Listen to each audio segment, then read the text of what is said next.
Greetings, brothers and sisters. So I got a bunch of stuff I want to get to. I've been covering the Kyrie thing. I think I covered it. Well, I've been covering the Kanye thing here, and maybe the Kyrie thing on my Apocalypse Now channel.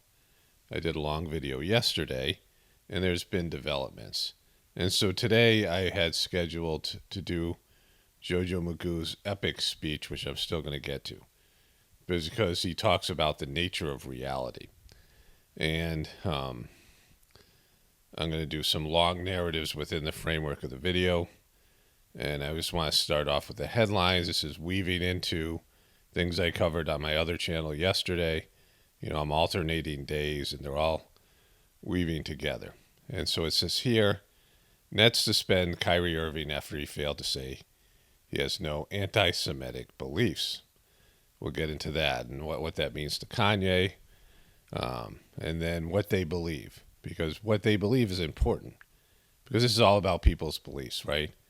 When you're talking about how the ADL is saying, you know, a group of some Jewish people is saying that what Kyrie did to them, or what Kyrie posted, was offensive, and he needs to be punished for it, right? But that's based on their beliefs, what they feel inside themselves. And Kyrie, what does Kyrie feel? What does Kanye feel inside themselves, right? Not that I agree with anybody else's beliefs, but everyone has beliefs, right? And knowing what other people believe is important. In the context of Kyrie Irving may be done with the Brooklyn Nets. He may never play another game for them. And, you know, he's going to lose whatever he loses. It's a minimum of 5 games. And they're hoping that he does 2 things, which I'll show you in a moment. 2 things that I don't think he's going to do. I don't think anybody thinks he's going to do those 2 things. And so he might never return there, and then also maybe never return to the NBA because of posting something on Twitter. I mean, you think about that, right? So he makes $425,000 per game. He's already lost maybe as much as $100 million for his not wanting to get vaccinated. And so Kyrie Irving is now losing close to $500,000 for the next 5 games, and maybe for the remainder of the season.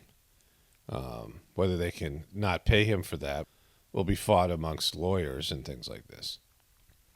And so we'll come back to this. The next thing has to do with Paul Pelosi, Nancy Pelosi's husband, and Nancy and JoJo Magoo, as we'll see in a moment. The GOP has Paul Pelosi's blood on his hands after daily assaults by conservative pundits on TV and nonstop feed of anti-progressive vitriol on the right-wing social media. Leaders of the GOP should not be able to escape blame. Okay, so I'm not a right-wing person. I've never voted for a Republican.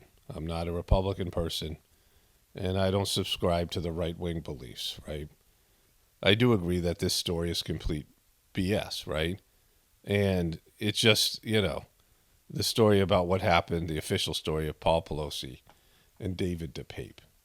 I covered this yesterday. Paul Pelosi released from hospital a week after brutal attack. David DePape planned attacks on other politicians besides Pelosi, prosecutors allege. Suspect in Paul Pelosi attack allegedly told police he was on a suicide mission with more targets. And they're saying that based on the guy having a hammer, right? They put this headline out there with a guy who had a hammer. And not only did he have a hammer, but he allegedly broke into Paul Pelosi's house, Nancy Pelosi's house, when they magically had no security, right? I mean, this is, you know, people who lie all the time. And we're going to get into JoJo Magoo in a moment here. So he magically broke into the Pelosi household, the third in line for the presidency, who has a lot of right-wing hate coming at her, post the January event that happened in 2021 when she was, you know, really upset by that, where she was targeted. She was allegedly targeted in that event as well. And so Nancy Pelosi has a target on her back, a right-wing target on her back, and they magically had no security. The guy broke into the house and allowed Paul Pelosi to call 911. And there was, and Paul Pelosi knew the guy's name. He gave Paul Pelosi his name. So this guy who is on a suicide mission told Paul Pelosi his name. This story would work better if he had a gun, right? But he didn't have one. He had a hammer. And we don't even know if he brought that hammer with him. And so he was sitting there with Paul Pelosi waiting for the police to show up. And it was first reported a third person went and opened the door. Then it was reported later that Paul Pelosi opened the door. And then Paul Pelosi went back to David DePape and they struggled over a hammer instead of walking through the door and getting behind the police and allowing the police to deal with David DePape. Unless they tangoed over to the front door, each holding the hammer. And the police came in. This was the police's report. And they were fighting over a hammer. And Paul Pelosi, David DePape got hold of the hammer and started whacking Paul Pelosi in the head in front of the police. So he waited all that time. It took 8 minutes after the 911 call. And so they're going to say this guy was on a suicide mission. He was going to hit himself in the head with a hammer. Doesn't make any sense, right? How was he going to kill himself? He didn't have a gun, right? That he was going to attack. Who else where was he going to go from Nancy Pelosi's house? He was waiting for the cops to get there. He knew 911 was called. And the guy, Paul Pelosi, knew his name and said he was a friend. And that has been erased from the official story now, or nobody's talking about it. But we've heard what the 911 operator said about it. And so this is all inconsistent with the official story, right? A lot to be suspicious here. We're going to get into JoJo Magoo next. So I want to weave these two stories together. The idea that these people are all liars, which we know. Everybody lies, and these people are professional. I mean, the politicians, the media, all of them. And JoJo Magoo starts his speech by saying this. A man smashed the back windows and broke into the home of the Speaker of the House of Representatives, the third highest ranking official in America. He carried in his backpack zip ties, duct tape, rope, and a hammer. A hammer. Is he Thor? Because if he's not Thor, the hammer is, it's a formidable weapon, but not that great of one, right? As he told the police, he had come looking for Nancy Pelosi, to take her hostage, to interrogate her, to threaten to break her kneecaps. But she wasn't there. Her husband, my friend Paul Pelosi, his friend, was home alone. The assailant tried to take Paul hostage. He woke him up. He wanted to tie him up. He woke him up. The guy was sleeping. The assailant ended up using a hammer to smash Paul's skull. After the police arrived. He said he wanted to tie him up, but that didn't work out, right? So this guy's no criminal mastermind, despite what they're saying, right? And tying him up is also could be something else. There could be some sort of consensual thing going on there. Thankfully, by the grace of God, Paul survived. All this happened after the assault, and it's hard to even say. It's hard to even say. After the assailant entered the home asking, "Where's Nancy?" It's hard for him to even say. Where's Nancy? Where's Nancy? Where's Nancy? It should be a bumper sticker. Where's Nancy? It's like the fire marshal shill of Where's Waldo. We should have books of Nancy. In her skull-like, in her skeleton-like hands, and her shaking stuff that she does, and put her in books with all these other elderly women who wearing pantsuits and masks and trying to figure out where Nancy is. Those are the very same words used by the mob when they stormed the United States Capitol on January the 6th, when they broke windows, kicked in the doors, brutally attacked law enforcement, Where's Nancy? roamed the corridors. So you're saying that you have a complete lack of security, that there was a Where's Nancy before, and Nancy was targeted before, and you have not created any sort of security service for her since then. You've had 2 years. That Where's Nancy happened, and you guys didn't take it seriously enough to put some sort of security, and for her family, her home. She has no security. There was no security apparatus. If this guy didn't call 911, the assailant would never have been caught. If the assailant hadn't allowed Paul Pelosi to dial 911, I mean, how do you say that he was supposed to tie him up? Where do you go from this story where this guy wanted to tie Paul Pelosi up but couldn't, and the assailant who was armed with a hammer, which could easily smash a phone, allowed Paul Pelosi to make a 911 call? Where did that happen, right? Or did somebody else make it? Did somebody else make the call and know this guy's name? Oh, David's here. You know, he's Paul Pelosi's friend. Who made the 911? If it was Paul Pelosi, then your story doesn't hold up. It's already fallen, right? This guy who is a known plagiarist, right? This guy who plagiarized other people's speeches when he was running for president before. I mean, he's been a serial liar. You know, and he came out and he apologized and said he was dumb. I've been dumb. I'll show you the clip here. I've done some dumb things, and I'll do dumb things again. So, ladies and gentlemen, I've been dumb. Hunting for officials and erected gallows to hang the former Vice President, Mike Pence. It was an enraged mob that had been whipped up into a frenzy by a president repeating over and over again the big lie that the election of 2020 had been stolen.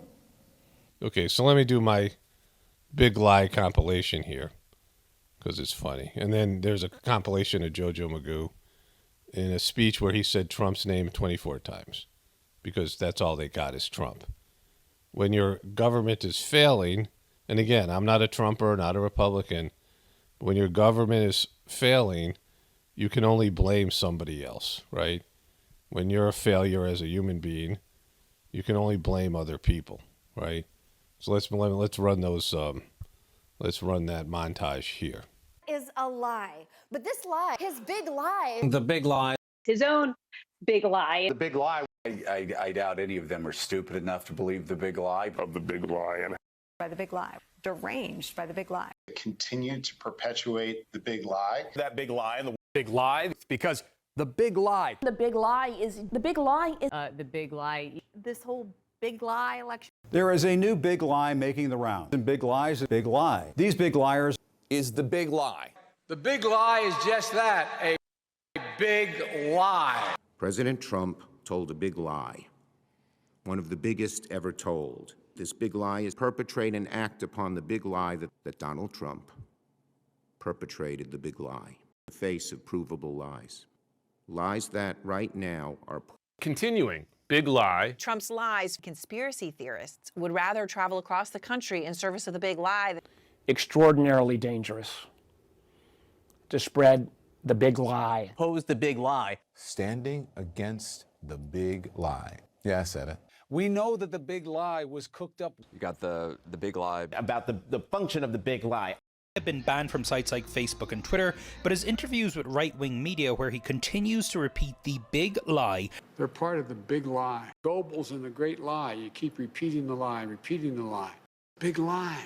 People will know it's one thing for one man, one woman, to repeat the lie over and over and over again. And then I'm just going to show you all the rest of the Trump references here. So that's number one. It's not a Trump rally. I ran against Donald Trump. An acolyte of Donald Trump. Donald Trump. Because he wanted to hear Donald Trump? He doesn't want to talk about Trump anymore. Well, I do.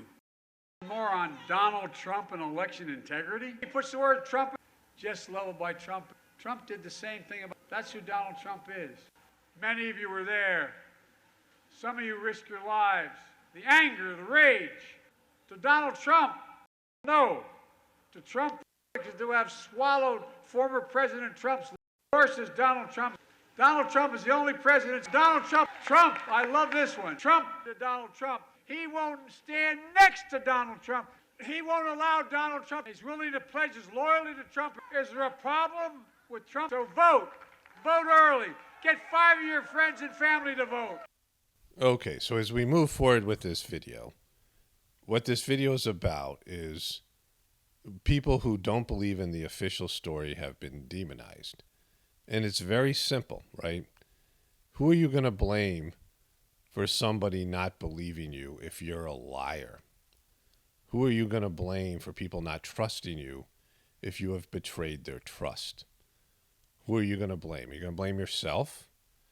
You're going to blame your institutions, your media, your government, your corporations for using deception. Time and time again, using deception and getting caught. Time and time again, promising things that and not delivering, and then blaming the people who are suffering because of your promises, right? And so this is, again, I mean, I like to keep it light here on both my channels. To me, it's like, the system's collapsing, who cares, right? None of this stuff matters. But people now have a belief in alternative narratives. And sometimes we're going to get the narrative wrong, because when people are lying to you, when there is, a lack of truth, a lack of faith and trust in the people that are running your system and humanity in general, you do what I talk about all the time, which is you have to read the ingredients, which is exhaustive, right? Which is exhaustive. There is, it'd be great if you could just take something off the shelf and put it in your cart and, take it away. Go home and eat it and trust that it was good for you. But that isn't the case, right? Now we have to check the food, check the ingredients, and then Google the ingredients, research the ingredients, and figure out whether something is actually food or not, or whether it's carcinogen. I mean, there's carcinogens in our food. There's things that they're selling at grocery stores, Walmart, all these places that have cancer. They cause cancer and heart disease. They're proven to cause cancer and heart disease. They don't come with any warning. They don't come with any, nothing. They're marketed as food, but they are killing you. They're poisons. It's not going to kill you immediately, but it's going to cause heart disease and cancer. The number one and number two killers of people in America are cancer and heart disease, and our grocery stores are filled with food that has it in them. There was all this cry about COVID that killed a very small segment of the population. People who are already poisoned by, there's medicines there's over 200 medicines that cause you to get either have suicidal ideation or depression, severe depression. 200 of them. Medications that are supposed to be there to heal you. They have side effects, right? Everything has side effects, and you have to research things, which I don't like to do. It's a stress and burden on me, but you have to read the freaking ingredients. And so last night, my wife and I went for a walk in our pasture. We have a farm, and I've made a path around our pasture. We just recently fenced it. And there was an area where my wife grew zucchini, like things with vine things, right? Zucchini and cucumbers and pumpkins and cantaloupe and watermelon. She started the watermelon inside, because it's a long growing season, and we don't have a long growing season. Something that you grow in warm weather climates. I've never successfully grown watermelon, and I've tried numerous times. And we got a few watermelon. We went on a trip a couple weeks ago, and we got some of the watermelon, and they weren't really fully developed. They were small. They were ripe, but they were white inside. They're pinkish, but whitish pinkish. They didn't really develop into sweet fruit. And so there's four of them that came in, but they weren't really good. They weren't, like store quality watermelon. But my wife noticed yesterday There's, this has been, it's been below freezing a couple of nights. And it's, all this stuff over there is kind of ruined. There's this giant zucchini we didn't see, and it was overgrown with things. And so we didn't, get everything out of there because we went away at a time where we should have been harvesting, right? But it just, worked out that way. And so this was like 2 days ago, and we put a watermelon on a chair. So we get raccoons and things out there, and they, and I don't know if they would eat the watermelon, but it's a possibility.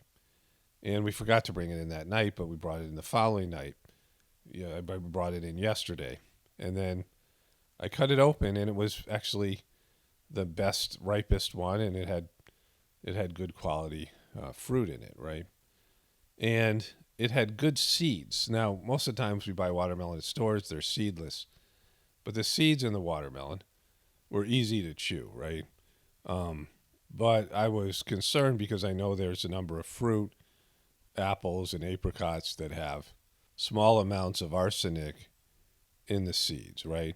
But I thought, well, watermelon, when I grew up, was seeded. They didn't have seedless watermelon. And you would eat tons of seeds, right? And so I was like, well, I wonder if there's any health benefits to watermelon. And so watermelon seeds. And so I Googled it, and it said watermelon seeds are known to be rich in nutrients like folate, iron, zinc, copper, magnesium, potassium, amino acids, and vitamin B complex. And then there was it came from an article that said 12 magical health benefits of watermelon seeds. And so I searched, I clicked on that.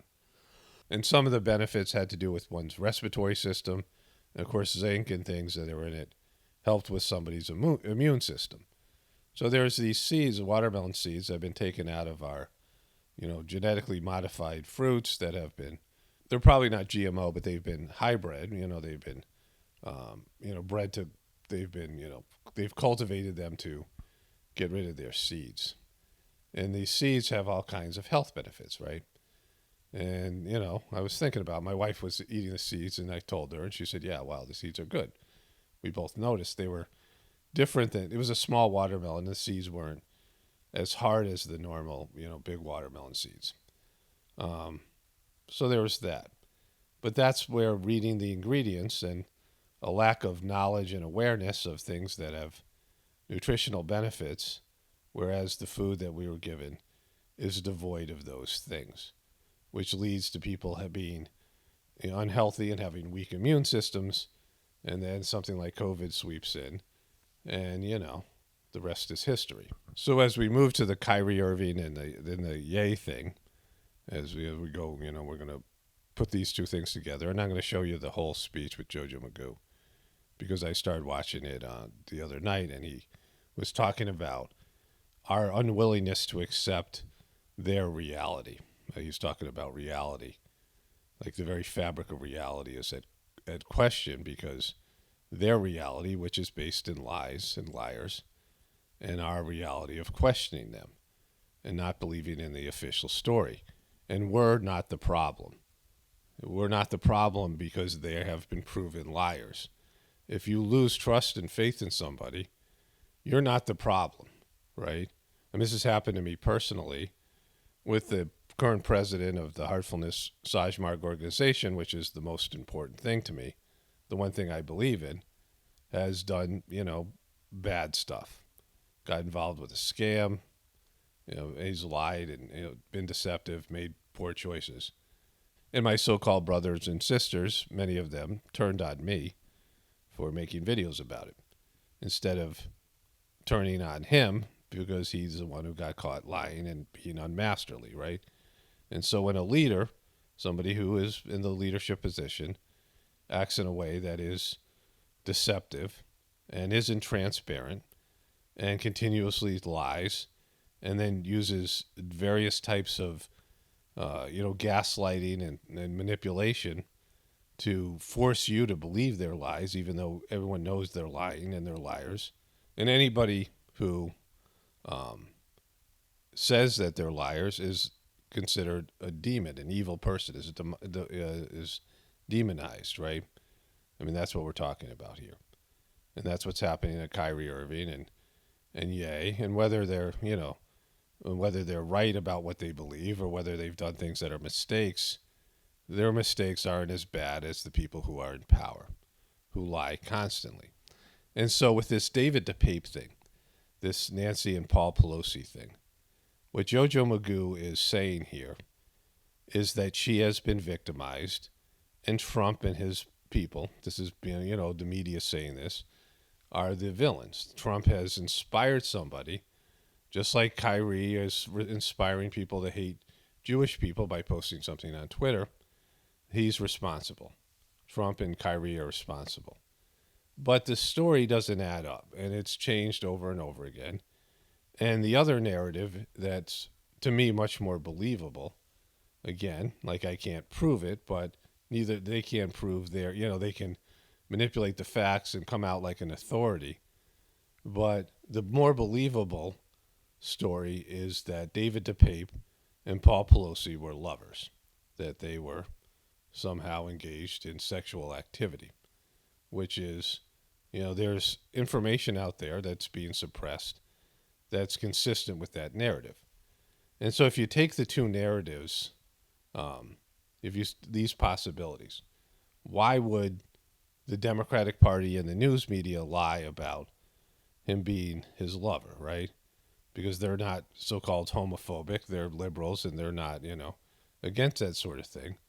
Well, because it would be a scandal, right? It would mean that Nancy Pelosi and Paul Pelosi have a sham marriage, that they're pretending to be married, but there's no way that she would know about him being with men when she wasn't there, or when she is there, who knows, right? But when she's not there, there would be heightened security. They're under a microscope. She's got security. She would have security at her home, and she would know that this guy her husband is with men sexually when she's not home, which means that, they don't have any sort of traditional marriage or any sort of, it's a scandal, right? It doesn't help them. The midterm elections are next Tuesday, right? So this is, today's Friday, so we got Saturday, Sunday, Monday, Tuesday, 4 days. And, 5 or 6 days when this story broke, whenever it did, 3 or 4 days ago. And so a week before the midterms, a story in which the Speaker of the House has a weird marriage with her husband, and not only is it come out that he's, with some lover or whatever, but also he assaulted him, right? The lover assaulted him. So that's, a time when the Democratic Party and JoJo Magoo is falling apart. You got this senile old president, right? All of it. To have that come out as a scandal, it only hurts the Democrats at the midterms, right? So what would be better? How would this story be better? What would make this story fit with their talking points? With their, everything's about how bad Trump sucks. They're still running against Trump, right? Even 2 years after Trump isn't president anymore, the media still constantly talks about Trump. That one speech JoJo Magoo talked about, he uses Trump's name 24 times, right? Unbelievable. It's not unbelievable. It's totally believable. And so what narrative would fit better? Well, if this guy was a Trump supporter, the guy with the hammer, and he was going to, attack Nancy Pelosi and use the same language as was used in that January event, that would fit better, right? That would be a good narrative for them. That this guy is some angry, violent Trump supporter who's out there based in Trump's delusional lies, and he's out there assaulting poor little, great little service-oriented people like Nancy Pelosi and her husband, and needs to be stopped. And that they're trying to wreck democracy by, violence. And this guy was going to go to one lawmaker at a time, one using his hammer, and eventually suicide himself with a hammer somehow, even though he waited for the police to come after a 911 call and waited for the police to open the door or for the police to be in the house to start swinging the hammer and hitting Paul Pelosi in the head. So the story they're telling doesn't add up, and isn't like, okay, they've never lied to us before, right? Like there's just proven truth tellers, and so they lie all the time, and they manipulate stories, and so their incentive would be to take a scandal that would hurt their chances in the midterms and turn it into a existing narrative about Trump and Trump supporters and use victim consciousness, which is the big thing. Nancy's a victim and the Democrats are victims and Trump's an abuser and his followers are abusers, and anybody who questions the official story is an abuser. Anybody who says that they're liars is is part of the problem and is putting out disinformation that's dangerous. And this leads into Kyrie and Ye, right? But again, questioning the official story when people are liars and, they're manipulators.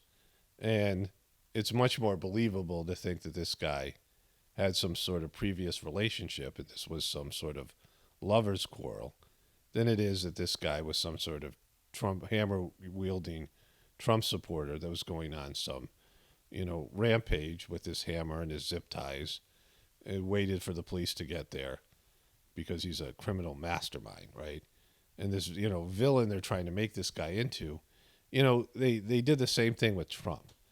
Trump is a putz. Like Trump was like an idiot, right? He made so many bad decisions around the election and he got worked on COVID. And there's lots of Trump has one of his great tweets was when, the whole election thing went against him.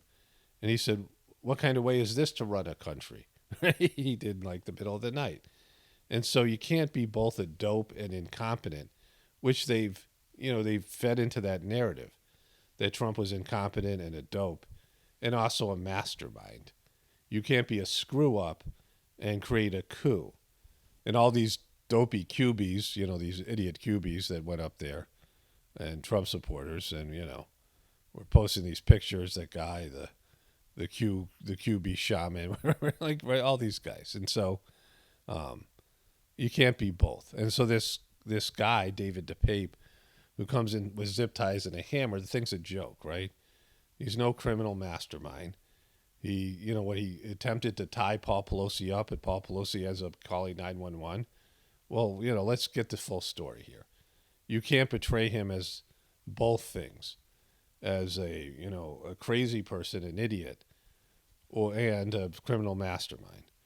And so that's what they're trying to do because they need this narrative. They need to keep this narrative going. All they have is Trump sucks and the people that are following him suck, and anybody, including people like me who aren't Trumpers, who question the mainstream narrative, are the problem because they keep on pointing out our lies and we got to stop them. And that's where he's going to get into reality. So let's get to the Kyrie thing here, and then we're going to weave our way back to the rest of JoJo Magoo's speech. Before we move to the Kyrie Irving thing, we are moving. Before I get to the videos and the headlines, the crime that Kyrie Irving has committed. So the reason he got suspended, right?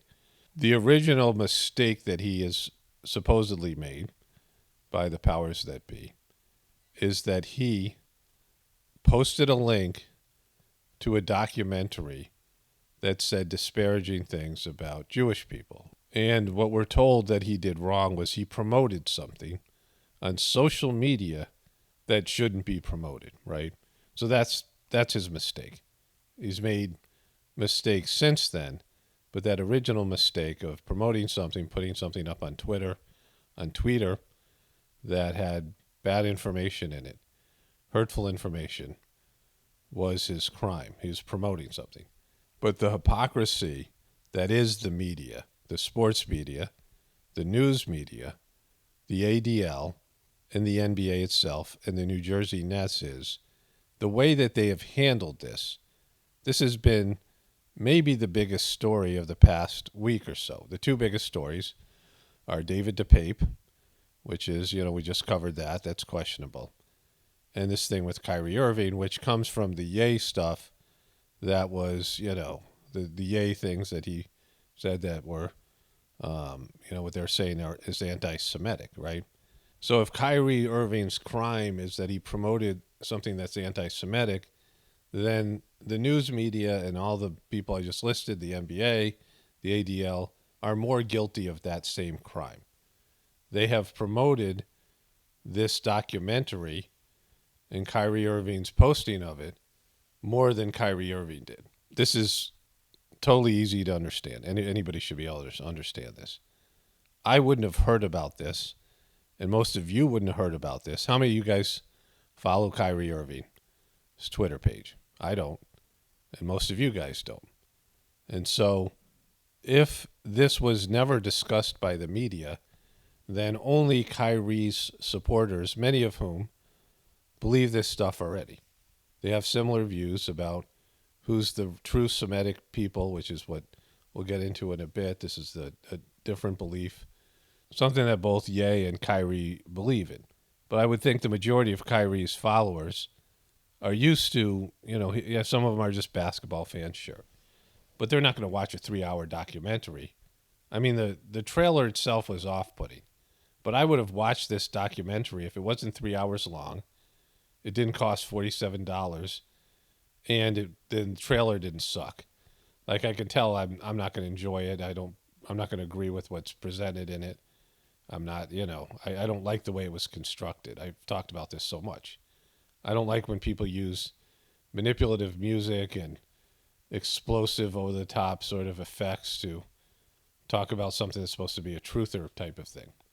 And so, I don't approve of the documentary. I don't know what's in it. I'm just hearing what's in it, but, that's also based in those people's interpretation, the people who are upset about it, right? But I wouldn't have known anything about it had the media and the ADL and all these other, the Nets and everybody made a big stink about it. And every day that they push this story, the more curiosity people are going to have about watching this documentary. Oh, what's in this thing? I got to see it now. I mean, that's how people are. The more you talk about something, I mean, in terms of promotional, the people who made this film and Amazon, which are profiting from it, this is great promotion, right? It's like they're driving people to this documentary, and you can see it, right?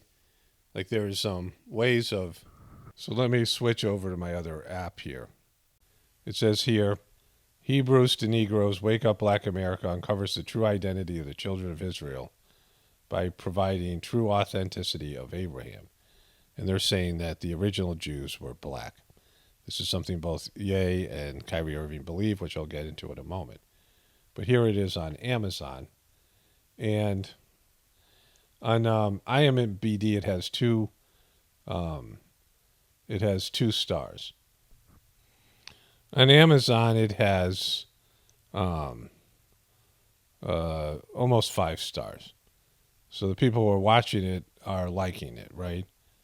The people who are watching it on Amazon. But here you can see that it has grown in popularity. So of all the movies that are out there, this includes all the new movies. If you click on this here, you see it lists the movies in order of their popularity. And it starts here with Black Adam and The Barbarian and all these movies that are listed here, right? And in this popularity category, this movie is the 1,945th most popular DVD, right? So here it says it jumped 71,876. It's a monster jump. Not because of Kyrie Irving, but because of the media covering this, right? So this is how many more downloads and purchases this thing has. And so you can watch on Prime Video for $10. You can rent it, $11. And it's jumped in popularity because of the media.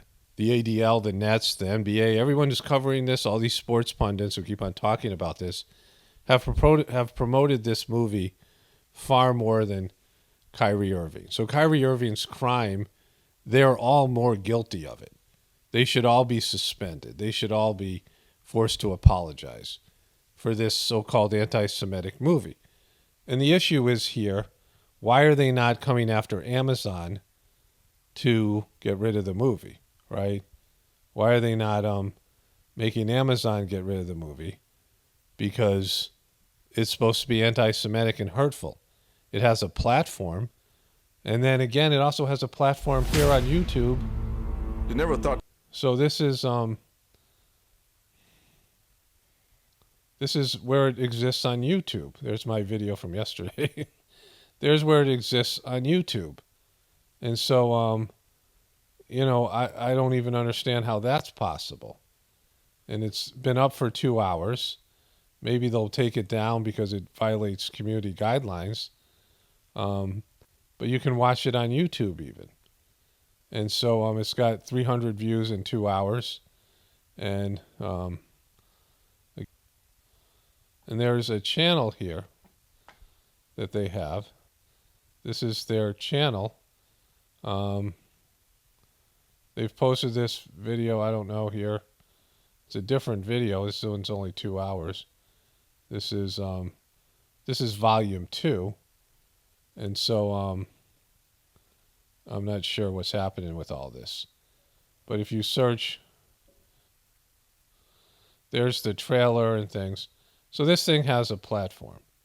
It's up on YouTube. It's up on Amazon. And they are promoting it. Everybody who's talking about this, who has a platform, a presence on the mainstream media, and now in social media, by making this a story, by promoting, by punishing Kyrie Irving, by talking about how a horrible person Kyrie Irving is to promote this, they have all committed the same crime. This thing is jumping up massively in its downloads, and people are watching it in different places, right? I mean, it's probably all over the place on various other platforms. And so that's happened, right? So if you understand this, when Kyrie Irving tweeted this thing, his followers may or may not have even seen it. They would look at it, they might have clicked on it, seen it was whatever amount of money it cost. It was, 2 hours or 3 hours long. One's 2 hours long, one's 3.5 hours long. I'm not sure which version he tweeted about, right? But, most of his followers probably wouldn't have watched it. It wouldn't have had much of an impact at all. But then you turn it into a scandal and you make people interested in it. They make people curious about it, right?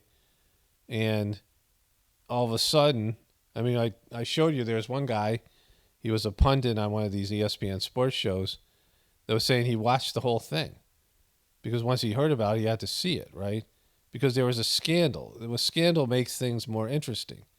You're like, what's this thing everyone's talking about? I gotta get more information about it.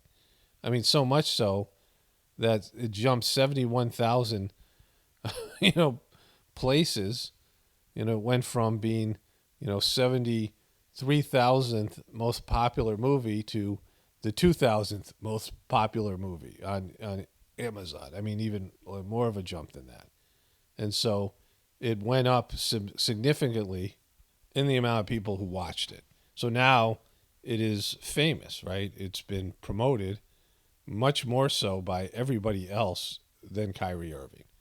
They're all far more guilty of his sin, his so-called sin, his crime. He's the one who's getting punished, but they're doing the same thing. They've driven people to this so-called anti-Semitic movie. I mean, just think about that, right? And there's no accountability. And I just turned on ESPN, and Stephen A. Smith was talking about Kyrie. They'll be talking about this for weeks. Apparently, he maybe has finally put out an apology. I have to look into that, right? But I'm going to show you all those things now. But again, to restate this, if promoting this movie is a crime or is some sort of social crime, some sort of hate crime, then all these people are guilty of it. And of course, Amazon is. And I don't know if YouTube hasn't got around to deleting that movie. That movie might have copyright issues. It might have community guidelines issues. But there's a channel out there that has the movie up there. And people can, watch it for free on YouTube. And so YouTube is allowing it, these other platforms. And people know about it now. It's something that people are, aware of because of the media, because of the ADL, because of the NBA, because of the Nets, right? And the more you talk about it, the more it's going to be watched, right? The more people are going to be interested in it. So Kyrie, why is he the only one getting punished? So let's get into it here. So let's start here. Breaking news into SportsCenter. The Nets have suspended Kyrie Irving for no less than 5 games. He's been at the center of a firestorm after posting a link to an anti-Semitic book and movie on social media. That has been downloaded or bought or purchased now so many more times because you guys made it into a scandal. So let's get that fact in here. That is a fact that this anti-Semitic book has been promoted far more by ESPN and all the related news media agencies and these gossipy little clowns that just, sit up here every day and talk about things that, with no real purpose, no real positive agenda, just drama, right? This is the Desperate Housewives for men. ESPN is the not the Desperate Real Housewives or the Kardashians for men, right? This is this drama-based reality TV where, all these athletes and their personal lives and the decisions they make and the failures they have on and off the court is dissected constantly, on a 24-hour basis. So here's one of the things that they said. We are dismayed today when, given an opportunity in the media session, that Kyrie Irving refused to unequivocally say he has no anti-Semitic beliefs, nor acknowledged specific hateful material in the film. And then this guy has this to say. Yeah, Shay, I think the Nets felt they had no alternative left after spending a week trying to work. Okay, so they're just going to make this story go longer so this movie gets more and more interest behind it, right? So, let's call this what it is. It's just more promotion of this movie. More than anything else, and more promotion of this drama with Kyrie Irving. With Kyrie Irving, educate him on the impact that his promotion of that essentially hateful. Yeah, but what about your impact? What about ESPN's impact? Because it had been far more. Again, I wouldn't even know the name of this thing had you guys and the NBA and everybody else made a big stink about it, right? So it's on you guys. It's on you. You guys are the ones who truly promoted this movie. Anti-Semitic documentary shared on his platform had on the world. So then there's this one from last night. He was given the opportunity to what would have satisfied the Nets, do you think, here? What words? He was given the opportunity. He was given the opportunity to slather all over, to apologize when he wasn't sorry and go against what he believes, which he and Kanye, which I'll get into in a moment, believe that African Americans or Africans, not African Americans, African people, black people, are the true Semites. They're the original semantic, I don't know what the word is, people, right? They're in terms of you can't be anti-Semite if you're a Semite, right? Which is what Kanye said. That's what they believe. I don't know if it's true or not, but that's what they believe, and I'll get into it in a moment. Answers. There were 2, and there were 2 that were missing. This is the reporter that held Kyrie Irving's feet to the fire. I don't know if he's Jewish or not, but he's the one, Nick Friedel, that went after Kyrie Irving. He covers the Nets, and in that press conference, and by doing that press conference was watched quite a bit, and a lot of people were on Kyrie's side. In fact, the video that I saw, everyone was saying how Kyrie worked this guy, right? And, I thought Kyrie, won those exchanges, at least from my point of view. But this guy, by constantly talking about this, has driven people to this documentary. They are promoting this right now. This is being promoted by these 2 clowns at ESPN. From what we just heard, I'm sorry. That's what has put Kyrie in the spot that he's in. That's what the Nets desperately want. I'm sorry when you don't mean it. They want a fake apology. Everyone wants him to say I'm sorry when he doesn't mean it. they want a fake apology, right? And all these NBA, we'll get into this in a moment with Kanye, but all these NBA analysts, a lot of them former NBA players, have come out against Kyrie because he won't do what they do every day and sell himself out, right? And say something that isn't true just to appease everybody and keep his position. He won't shill, right? He won't carry their water for him, right? I mean, the media and whatever it is, right? This specific group of people here. Wanted to hear? That's what the league wanted to hear, Scotty. Yeah. And the fact that he didn't say that, and then he didn't, when given a chance, say, I don't have anti-Semitic beliefs. Right here. Put him in the spot that he's in and put him in the spot he's in. Because he didn't say he was sorry. He promoted something which they're all doing. And he didn't say he didn't have any anti-Semitic beliefs. So then there was this. Is this the last of his time in Brooklyn? I think there's a very good chance. There are so many people within the organization who are so tired of the stuff off the floor. I think it's a reason why Steve Nash, we saw him in the last few months. All right, so they're saying that he might be gone from his job in Brooklyn. He may never play in the NBA again because of the controversy here, all of it, when they're more guilty of promoting this than everybody else. But the reason the Nets have for not wanting Kyrie Irving back is he hasn't given a fake apology. We're going to get into all these guys who, there's all these, Kanye West gets into this in his Twitter feed because now he's going, full yay on Twitter, on Tweeter.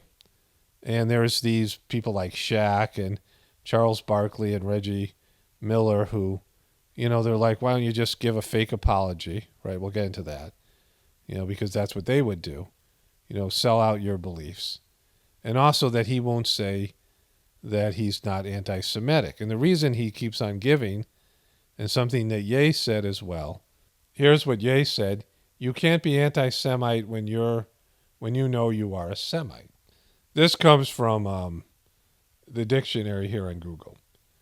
Relating to or denoting a family of languages that includes Hebrew, Arabic, Aramaic, and certain ancient languages such as Phoenician and Akkadian, constituting the main subgroup of Afro-Asiatic family. And so we'll show you that in a moment. Relating to people who speak Semitic languages, especially Hebrew and Arabic. And so when you're talking about Semitic people, these are the Afro-Asiatic language. These are where you come from here, right? This area up here in yellow, so it says here, Afro-Asiatic regarding a family of language spoken in the Middle East and North Africa. The family is commonly divided into 5 groups. Semitic, these various groups here, right? And these are the countries that are involved.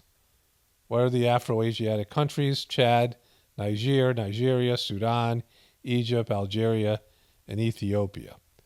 So these are the countries that are involved here. So this is the Middle East, right? And you have Israel here, which is a very small country where the Jewish people live. And then you have all these countries around there, and a lot of them do not like Israel or the Jewish people. But they're Arabs, and they're also Semitic people. And so they're accused of being anti-Semitic, hating Jewish people. But again, they're Semitic people themselves, right? So that's where this is confusing. If you called this, hating Jewish people instead of anti-Semitic, it would be different.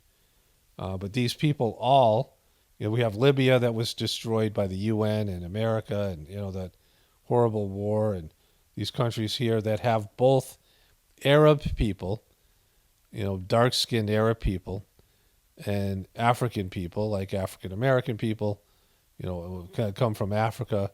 So you have black people and Arab people, and over here you have India and Pakistan, these countries where here's the equator's like going right through here, very hot area, right? And the people there have dark skin, and there's relationships there, right? And between these various races that live there, and all these people are considered Semitic. And so again, this isn't my thing, like I don't, but But in terms of what Kyrie Irving and Ye believe, they're Semitic people. So they can't be anti-Semitic when they themselves are Semitic people. If you said that they're anti-Jewish, that would be something different. But they've made this convoluted term that encompasses all these various countries, including Iran that has tension with Israel, and these are all considered Semites. They're, the children of Abraham. I mean, all this stuff that goes back to the Bible, all these things. And that's what this documentary was talking about, and this is what they believe. Again, I don't know. And I don't care, because this stuff isn't important to what's going to happen in the world.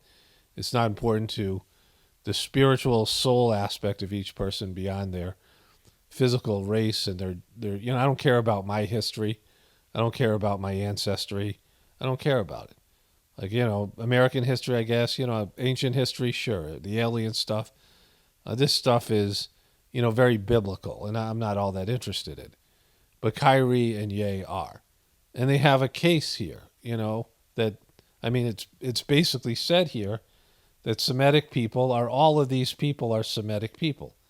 Both African people and Arab people are Semitic people, including, these people here in Israel and Iran and Sudan and Chad and all these other countries. So let's go to Kyrie Irving's apology. While doing research on Yahweh, I posted a documentary that contained some false anti-Semitic statements. And again, he didn't want to say that because he believes he's a Semite.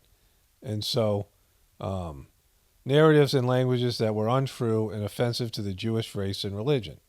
And I take full accountability and responsibility for my actions. I'm grateful to have a big platform to share knowledge. I want to move forward by having an open dialogue to learn more and grow from this. But that's why he watched the documentary in the first place, because Kyrie and Ye are amongst the many people, like all of us who are watching this, that don't believe in the official story. We have to read the ingredients, right? To all communities and families, to all families and communities that are hurt and affected from my post, I am deeply sorry to cause you pain, and I apologize. How much pain is he causing them, right, from his post? Again, the people that are making this documentary fly around the internet are ESPN and the Nets and the ADL. They're all promoting it much more than Kyrie. So why has he caused them pain, and why has this documentary caused them pain? But let's go to Max Kellerman here, and then to Jason Williams. Jewish families and communities that are hurt and affected from my post, I am deeply sorry to have caused you pain, and I apologize. So Max Kellerman is reading the same thing I just read. Now, I'm Jewish, and to me,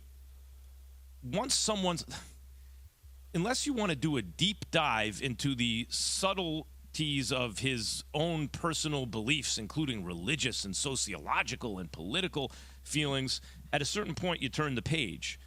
And so this is what I was saying. I think most Jewish people don't care about this. I would like to see poll numbers.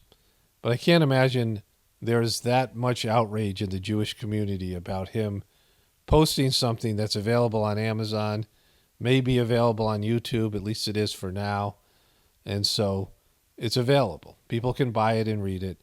And, it's not going to cause anything right now.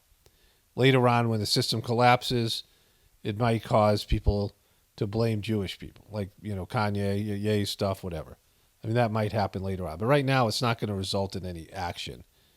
At least Kyrie's posting of it, it's the promotion and the constant talking, like I said, that's promoting it more, and that's driving this. And also, it's being divisive, right? People are choosing sides. People are choosing Kyrie's side, or the media side, the Jewish people side, the net side, right? I think more people are probably choosing Kyrie's side. But either way, it's divisive. They've made this divisive by talking about it, by making an issue of it. And Max Kellerman, who says he's a Jewish person, says at some point you just got to move on, right? To me, once he says what he said and released the statement he released, I would turn the page. I don't know if the page will be turned, though. So he's saying he's over it, right? And, how offended was he? Was he lying awake in bed, upset? I mean, what's the level of offensiveness here? he posted something on Twitter. And if you're saying that when you post something on Twitter, you might not agree with all of it, but you agree with some of it, that you're accountable for everything that's in there. That's just ridiculous. If you like something, you give something a thumbs up or a heart, and there's one little part of it that's not agreeable to some group of people, that's offensive to some group of people, who everyone's so hyper offended, right? And this community particularly is always, they have, the ADL is a whole group that's there to say, hey, you guys offended us.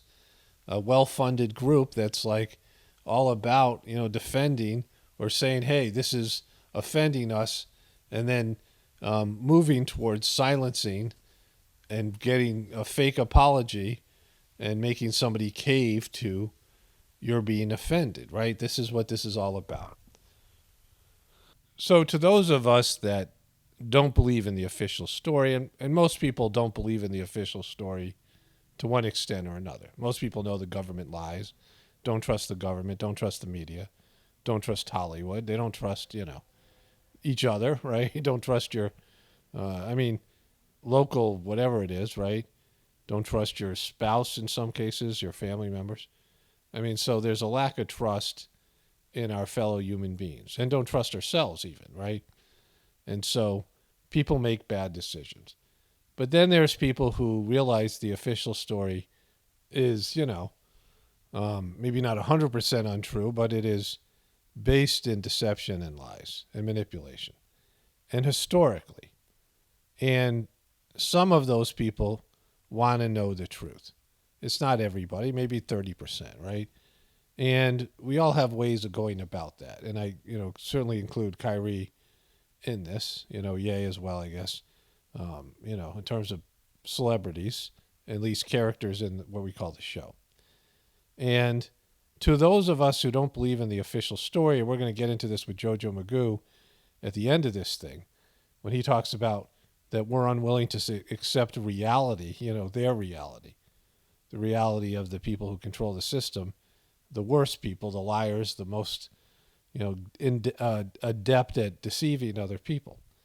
And so to all of us who are, certainly people who didn't get the vaccine, the way we were demonized, people who didn't think the masks worked or the vaccine was good for them, and I'm going to cover that in a bit. I just covered this in my other video on my other channel. They were wishing us to be dead, right? To those of us who don't believe in the official story, we feel like every, time we turn on the news, our reality is getting, we're being offended. And not that, I don't feel offended. I don't know what the word is. But there is a complete break in what the mainstream system is saying and what we believe, right? Even though we all believe different things, we have different ways of going about it, it's like hostile. And you guys all know it, right? And also having to read the ingredients is it's hostile and it's difficult. There's an overwhelming hostility towards us. And the system says that we're either crazy conspiracy theorists or we're mentally ill or we're paranoid or, they're attributing some dysfunction in our mental capabilities and all of it. And that we're the cause of so many things, right? Which we'll get to. I show you part of my video from yesterday, even calling anti-vaxxers murderers for a while, right? That was said. And Kyrie absorbed all that in terms of, a national figure who was demonized for his position on not wanting to take the vax. And you got to understand that affects somebody. It affects all of us. And there's a level of hostility that we have. And, I express it by mocking people or whatever it is, right? But it has to come out in one way or another. It's not healthy to leave it bottled in. And so, you can't dismiss the lies and deception and the way that it affects all of us who are in one way or another seeking the truth. And I think that has to be, well understood here in dealing with Kyrie. Because how offensive is it that he posted, a link to a documentary that's on Amazon that's considered anti-Semitic by some people, whatever it is. And the way he was treated and giving up $100 million I mean, that's what it cost him for some bogus law. And, everyone kind of realizes that New York went over the top by making, a judge has reversed the mandatory vaccines in New York City. And so he lost $100 million and was demonized. He was treated far worse by the powers that be, everybody that was involved in that, than him posting something on Twitter. It's just, come on, right? It's ridiculous. And now he's going to lose a bunch more money. So then here's Jason Williams. He's a former player who played for Duke as well as Kyrie Irving. Jason Williams was in a motorcycle accident before his rookie year, and he never played it really in the NBA. He was never the same. He was physically hurt by that accident. But I don't know if him and Kyrie are friends, but they went to the same college, and he has been he defended Kyrie more over the vax stuff, right? And so here he is defending Kyrie again. He's one of the few people that's done that. At it from the outside looking in. But I just want to read the next line of his statement. He said, I initially reacted out of emotion of being unjustly labeled anti-Semitic instead of focusing on the healing process of my Jewish brothers and sisters that were hurt from the hateful remarks made in the documentary. Yeah, I'm good with that. That's what I said from the beginning. So he says, I'm good with that. He is, as a Jewish person. Like, he's all set. He says he wants to turn the page. And then he says, Jay Will says this. Right? Like, I don't see Kyrie Irving as anti-Semitic. I see him exploring what is black heritage in a completely other thought. Right? So that's what, happened here. I mean, that's, the truth of it. Kyrie Irving is looking for the real history because he's been lied to like the rest of us. Our history, there's Howard Zinn's A People's History of the United States, which is a very liberal book, which I've read. But it's a good book because, the victors always write the history. The people in power are the ones that write the history. And JoJo Magoo and the Democrats and the liberals are the ones in power right now because they are in charge of social media. The boomer hippies have grown up, and they now are in charge of American corporations and American politics, and they're the ones who are pushing their agenda and their beliefs on everybody else. It used to be the conservatives that pushed their beliefs on everybody else. And, and they were very pro-war, and they had their own issues. The conservatives weren't great. They were effed up as well, right? Just like back when there was slavery. The people who ran the system, the slave owners, would portray themselves as heroes, right? And, and they were portrayed as in the American history as heroes until, there was a social justice movement and things in the 60s. All these things they come around. But now the boomer hippies who are so, upset about having their voices back in the 60s when the boomers hippies were trying to bring in some level of truth to the conservative lies, they were upset at the conservatives for suppressing their opinions. And now they're doing the same thing to conservatives, but also people in the truth community. And this also happened with Kyrie over his unwillingness to take the vaccine, which we'll get to, right? So all these things are coming around. So let's go back to Ye's tweets here. What should be said here by now is that I raised to stand for my truth regardless of the consequences. So I'll say again, I was mentally diagnosed and nearly drugged out of my mind to make me manageable, well-behaved celebrity. So that's him being reprogrammed. And then he gets into these various people that he says has screwed him over. And he's talking about this. You can read this for yourself. Shaq rips Kyrie Irving over anti-Semitism controversy, calls him an idiot. Charles Barkley and, to a lesser extent, Reggie Miller. But they're all saying, just apologize. Just listen to your handlers and say what they tell you to say because you don't know any better. And live your good life and get your money, get your prestigious life like us, right? But we're all wage slaves. I'll come back to that in the narrative. There's no longer slavery the way that we think about. There is. There's actual real slavery. There's 20 million people who are actually slaves in this world, which is, not that high a number, but it's still disturbing. But now we've all transitioned into wage slaves. They make us bully ourselves because of our business alignments. That's what Ye is saying, that Shaq and Charles Barkley are working for TNT and the part of the Beast and other, these other pundits and things. And they're attacking Kyrie Irving because that's what their handlers tell them to do. And then he has here, they make us attack each other, even our brothers who know who we truly are. And that's Coach and Amari Stoudemire. You made a mistake, so apologize for it. So Kanye's documenting all of this stuff, right? Shaq is in business with Jamie Salter. Jamie first said he's 50-50 with David Beckham and 50-50 with Shaq. I said, Jamie, there's no such thing as 50-50 in business. Who has that extra 1% for control and voting rights? Jamie then said he's actually got 51% on both of those deals. We as creators and talent get so caught up in our vanity that we don't read or understand the fine print. Like David Chappelle said, we need to stop giving up control over our own names and our likenesses. So David Beckham, who is, an English white guy, and Shaq, who's a African-American giant, right?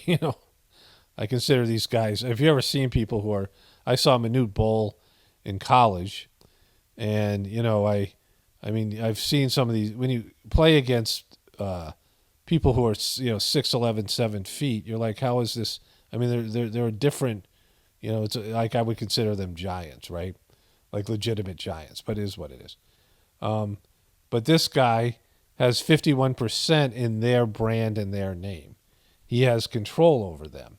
That's what Kanye Ye is saying here. Since Lex asked me to be more specific, this is a hero of mine, David Simon.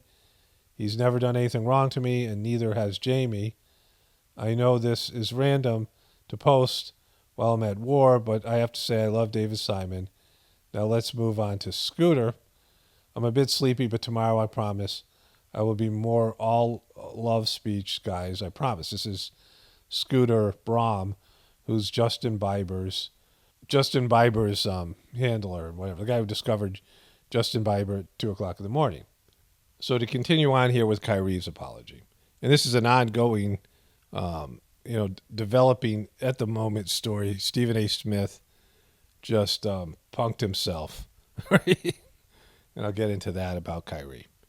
To all Jewish families and communities that are hurt and affected from my post, I'm deeply sorry to have caused you pain, and I apologize. I initially reacted out of emotion to being unjustly labeled anti-Semitic. We just covered that. Instead of focusing on healing process of my Jewish brothers and sisters that were hurt from the hateful remarks made in the documentary. How many of them watched the documentary? How many of them? If they did, it's because of the media and the ADL. Like, there's a lot of things here that just don't add up, right? Your goal, if it was to draw people away from this documentary, you failed, right? If your goal is to, punish Kyrie or create a distraction, well, then that's something else. But the goal doesn't, the actions don't justify or meet the goal. The actions aren't helping with the goal, right? I want to clarify any confusion on where I stand fighting against anti-Semitism by apologizing for posting the documentary without context and factual explanation, outlining the specific beliefs in the documentary I agree with and disagree with. I had no intentions to disrespect any Jewish cultural history regarding the Holocaust or perpetrate any hate. I am learning from this unfortunate event and hope we can find understanding between us all. I'm no different than any other human being. I am a seeker of truth and knowledge and know who I am. Kyrie. And I would agree with that he, in terms of this character he's playing in the show, or, organically, he is a truth seeker, right? He may not come up with the same conclusions we do, but he's someone who's looking for a truth in a world full of lies, which is, what makes us all sort of, brothers in arms in this sense, right? So they posted his apology here, right? They talked to, some of it here on ESPN. And then Stephen A. Smith said this.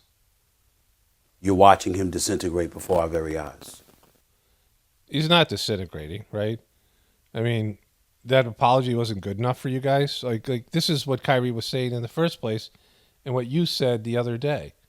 He won't give any explanation, but when he does, you guys just rip it to shreds because you have no principles. I mean, this is what, Ye was saying. You don't have any code. You don't have any principles. When he, was slamming Kyrie about not getting the vax, that's what Stephen A. Smith did. He said he himself was worried about the vax, but he wanted his $8 million a year, his ESPN, Disney, ABC money. And that's why he got the vax, right? And so to a person, well, let's see what else he says here. Before our very eyes. And it's all because of stubbornness. It's because of arrogance. Stubbornness and arrogance, right? Stubbornness and arrogance, or having a backbone, or standing up for something you believe in, willing to give up a fortune, $100 million, because you believe in something. Not everybody just caves to a financial system and, does whatever the financial system demands of them, right? So this apology wasn't enough for you. Like you guys have promoted this documentary more than he did. If you guys weren't like feasting on gossip and causing drama everywhere you go, I mean, you're feasting on drama. It's unmanly, right? I mean, this stuff that happens in the sports talk shows, I'm stunned at how unmanly the gossip is, right? I mean, in terms of, like, it's much worse than the Kardashians and these other things. It's on 24 hours a day. What's happening here? Who said this? Who did this? It's just all this, I mean, it's weak, right? And this is your job. Like, he's the number one gossiper. And, Kyrie stood up for a couple of things. And, I'm going to get into the first thing he stood up to, the vax thing, in a moment. I'm going to come back around to that. Then I'm going to get back to JoJo Magoo. But Kyrie stood up for something. And all you guys who take your money, from the beast, and you do whatever your handlers tell you to do, you take whatever positions they want you to take, and that makes him stubborn that he won't do that, right? That he has some sort of sense of, I don't know, dignity and not wanting to lie and, cough out a fake apology and all these things that he, come on, right? Like that makes him stubborn and arrogant. Maybe it just makes you weak, right? Maybe you're looking at somebody who's willing to stand up for something and it makes you, feel weak about your own selling out, right? Let me be very, very clear. Kyrie Irving, I believe, is not a bad person. He's not a bad person. I don't believe he meant to hurt anyone. Yeah, and I don't know if he even did hurt anyone, because that would mean people would have to watch the documentary and be hurt by it. And I don't know if anybody was. I mean, I don't know if, and what does even hurt mean, right? Your feelings are hurt? This is the frickin' internet. This is the hateful internet. It's a frickin', bare knuckle rules.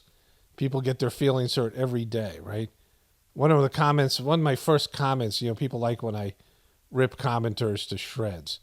And one of my first comments, the person says to me, I hope you get cancer and AIDS, right? Cancer wasn't enough. They wanted AIDS as well. I mean, I've had all these comments, right? People threaten you. People look for ways to get under your skin and try to hurt your feelings and undermine your confidence and all of it, right? This is the internet. This is, the divisive country we live in. And so, people get their feelings hurt, right? But he's just saying here he doesn't think he intended to do anything.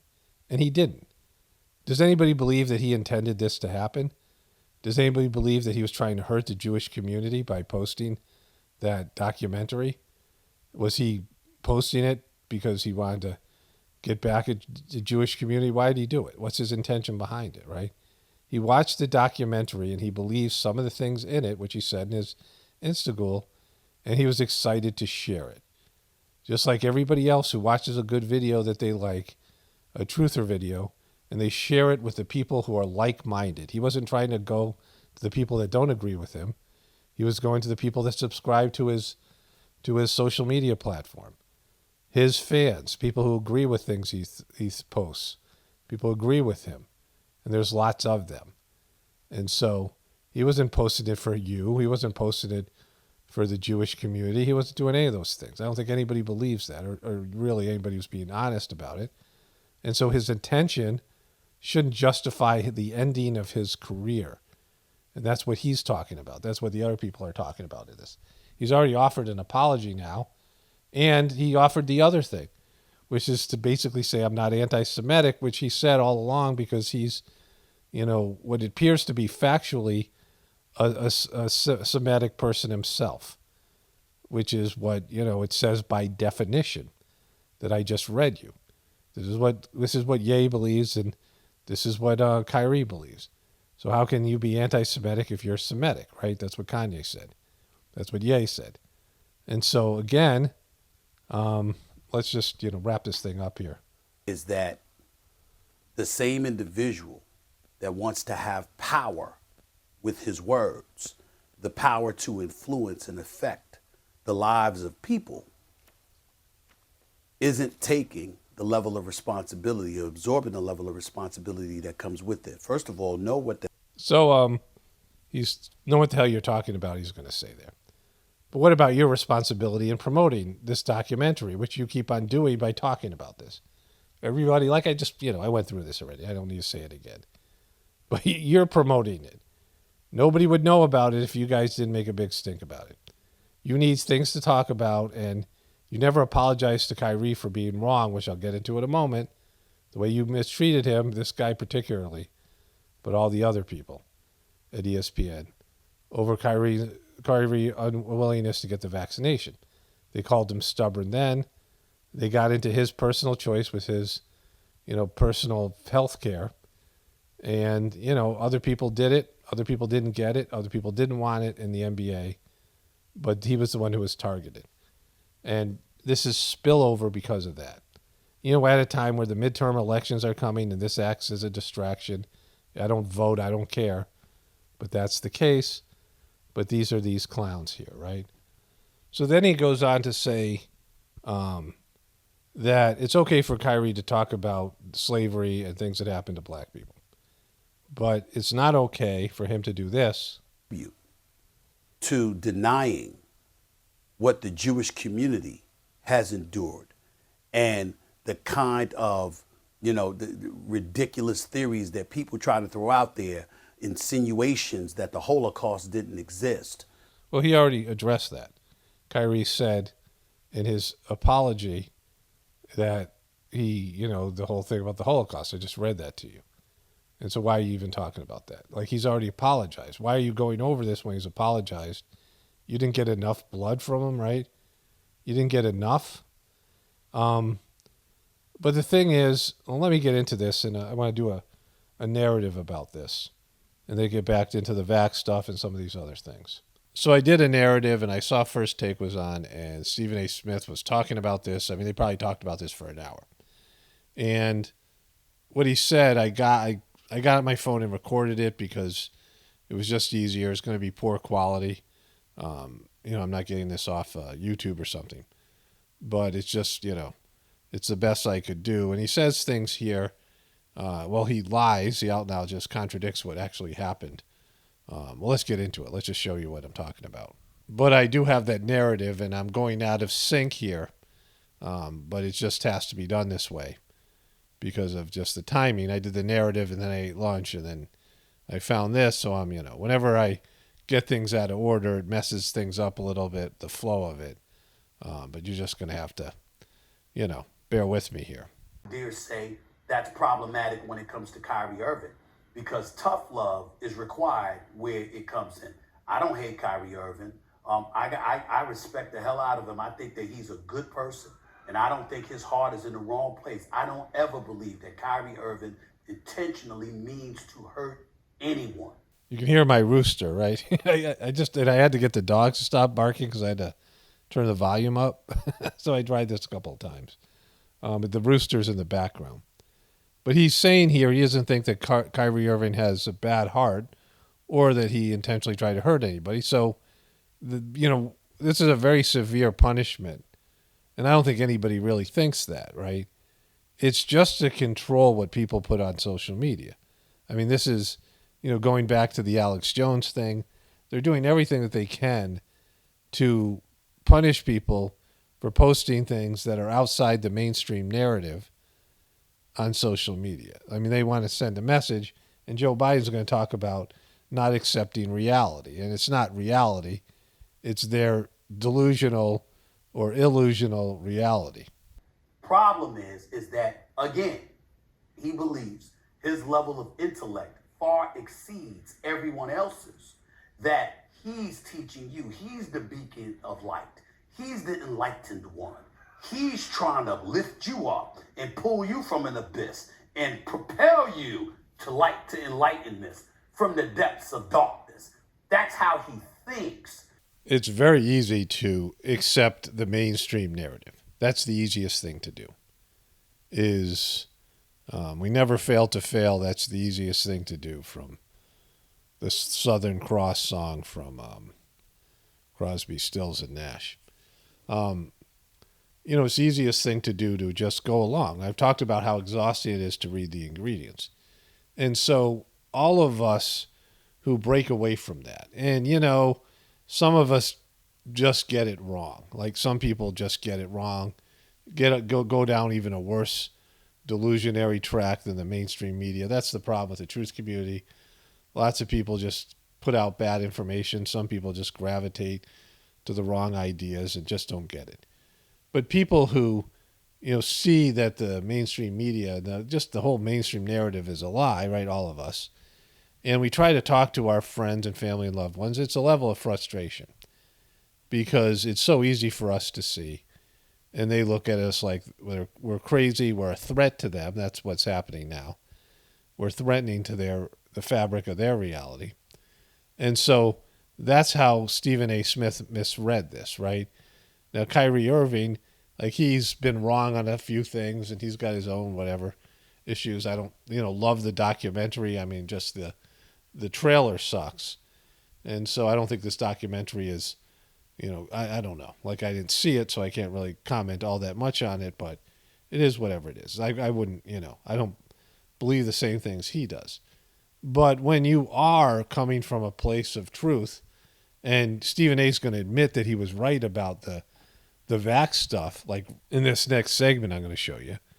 And so when you come from a place when you're right and you're just desperate and people just have closed minds, that's how you come across to them, right?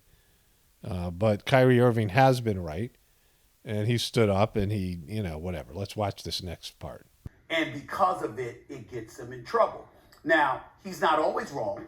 When he did not take the vaccination, my argument against him was that they in Brooklyn because of you. We understand that the policy that existed in New York was absolutely bogus. So that's not what he said at first. He later said that, what he's saying here. But at first he demonized Kyrie, and I got the proof and just some of my old videos from my other channel. And I'll show you that in a moment, right? Let's do that here. So this is now a privatized video, which, I'm going to go unprivatize a bunch of these videos as things have shifted a little bit in terms of the rules. But this is on my Apocalypse Now channel. Wow, ESPN shill Stephen A. Smith admits money pressure from Disney shaped attacks on Kyrie Irving. Myself included, maybe not you, Key, but a lot of us that had reservations about taking the vaccine. Understood. But we took it. Yes. Not just because of us, but because of the people that we were going to be around. And so he's hammering Kyrie Irving for not taking the vaccine here, right? This isn't what he said. Now he's changed his story, but he's hammering him for not taking the vaccine.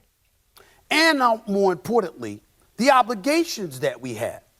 I don't get vaccinated, I can't do first take. I don't do first take, I'm leaving everybody stranded. Not to mention compromising my own bankroll and bottom line, which I was not going to do. Let me be very, very clear about it. He said his $8 million a year from Disney right? Disney's forcing him to get the vax.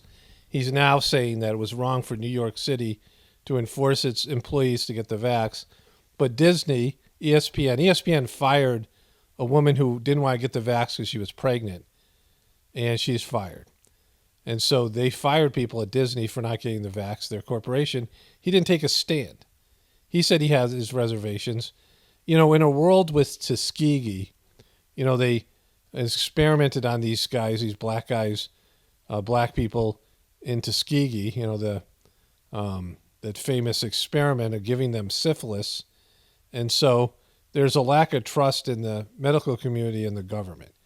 And lots of African-American people were resistant about the vaccine he himself said he had.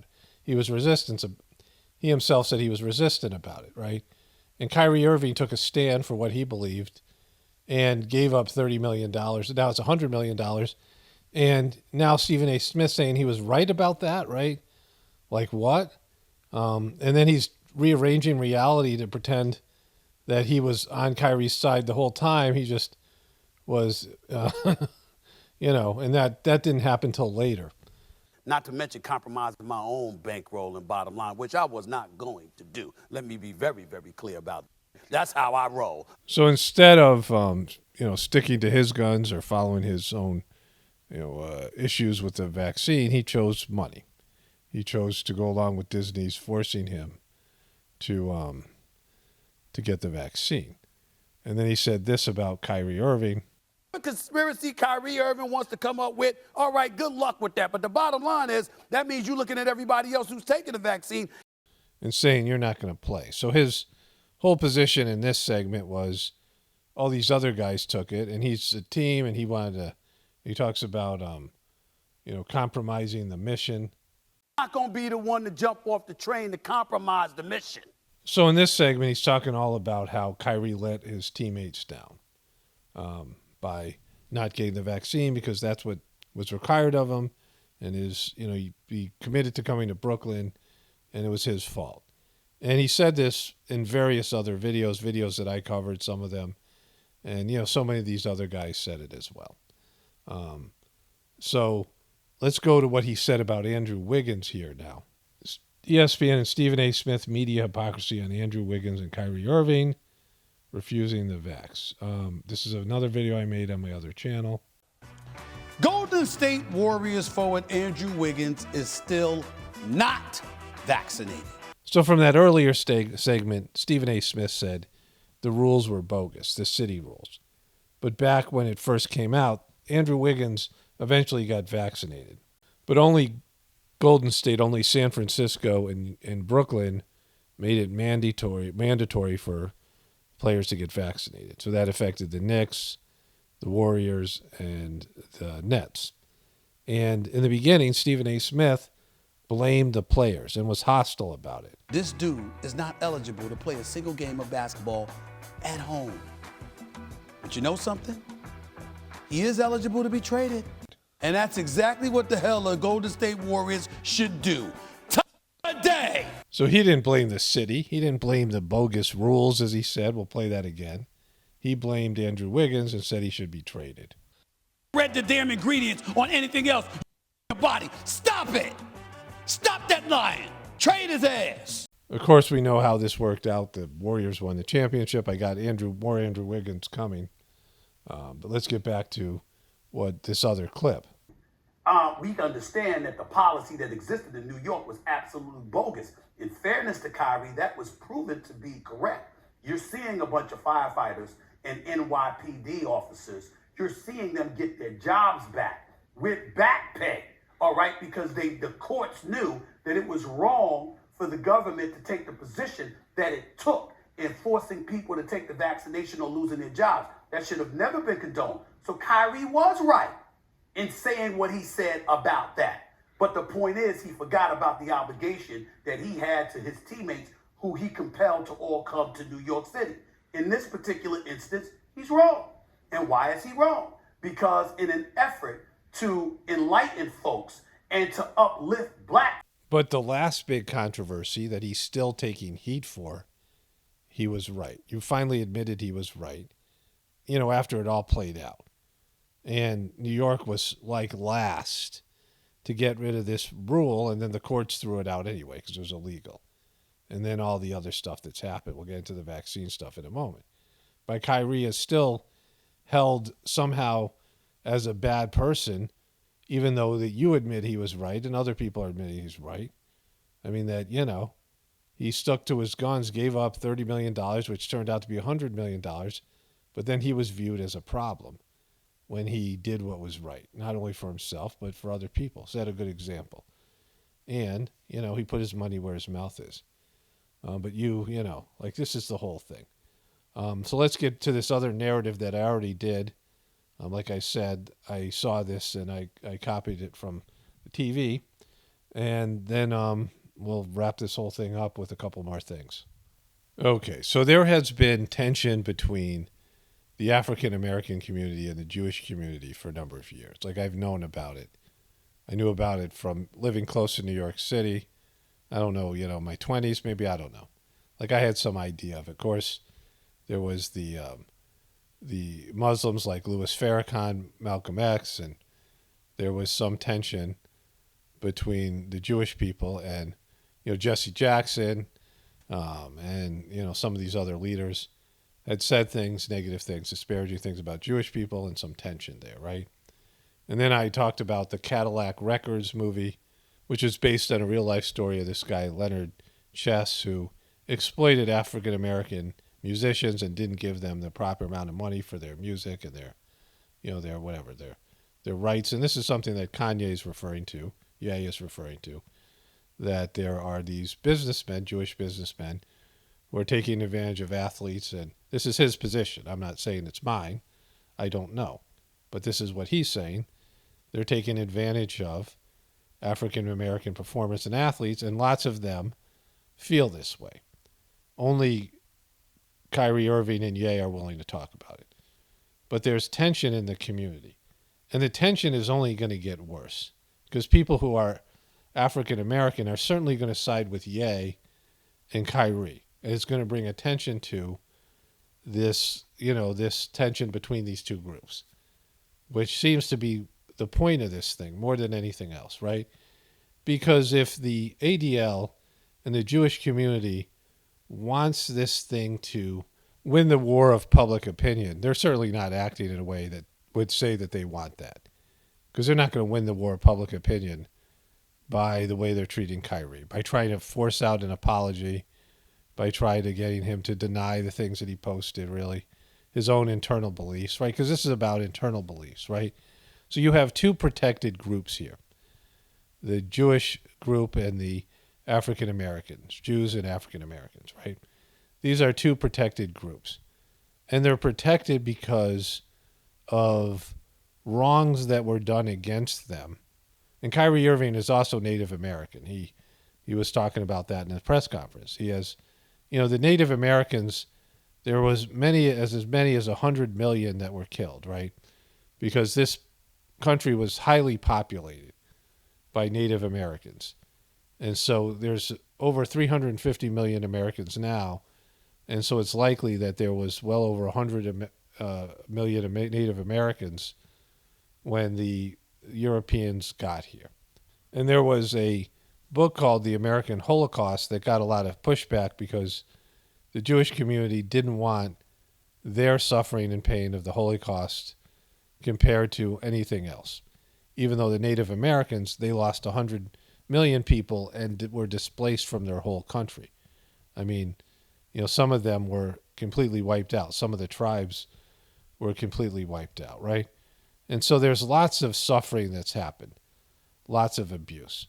But when you understand that the natives that were here also took slaves and also were at war quite a bit with each other before the white people got here. If you understand that the African tribes took slaves and some of them sold slaves to the white people. And so, all these groups, and things that the Jewish people did in terms of, if you read the Bible, there's all these, God orders the Jews to kill various people, like wipe out all these various groups. Here's the Canaanites, right? slaughter of the Canaanites. Why did God command the genocide of the Canaanites? Why did God tell the Jews to kill the Canaanites? There's the wall came down. Remember there was this wall. There's all these things, right? And Moses, when he was in the desert, Moses is just ordered, his group is ordered to go destroy all these various people by God. I mean, that's what's said, but anybody could say God ordered me. What about that guy, David DePape, saying God ordered him to destroy Nancy Pelosi, right? Anybody can claim God is responsible. And so all these groups did things, right? And they can justify killing the Canaanites, destroying them, right? Like wiping them out completely. Because they think that they have divinity on their side, the Jewish people.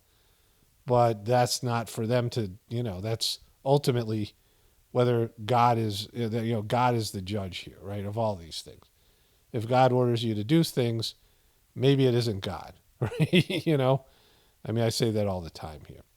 And so you have these groups, the African Americans and the Jewish people, that have both suffered a series of, one was slavery, the other one was the Holocaust, right? And because of that, they're supposed to be protected groups. And there's this kind of thought, amongst, that the white people are somehow Christians or whatever it is, are all supposed to feel a collective, sorry and apology, white men, for the tragedies that were done, right? And I have nothing to do with them. Like I'm, technically a Caucasian person. I have, brown skin. I'm Italian. You move further south, you get into Spain and Italy, and you're outside of Europe, and, Italy is right there by the Middle East and Africa. And, I have 1/4 Italian Sicilian blood. Sicily's a very far south, place. And I have, tanner skin, right? But, I'd be labeled as a Caucasian.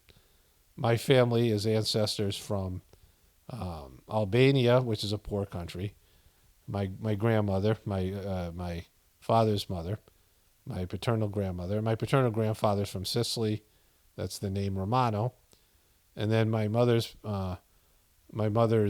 father was from Germany, and her mom was from Ireland. But they were here in the, before World War I. My grandfather fought in World War I against Germans, even though he was German.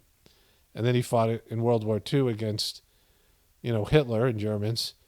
And so, if anything, my dad was involved a little bit in World War II, at least stateside. He was, drafted or whatever it is.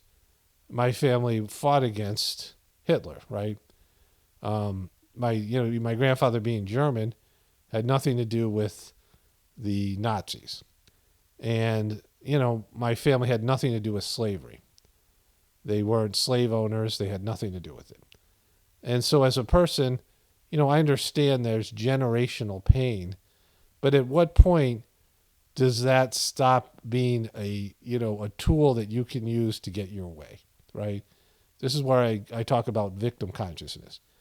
I talk about, how people use being a victim. This is what's happening with Nancy Pelosi, because if she was in a weird marriage where her husband's with some dude and the guy has, ties or whatever he is, and they're, in a sexual relationship, and, that isn't victim consciousness. But if the guy is a Trump supporter and he's going on a rampage with his hammer, well, that's victim consciousness, and JoJo Magoo can give that speech, which I have to get back to, and, talk about that and the victimization that they're suffering.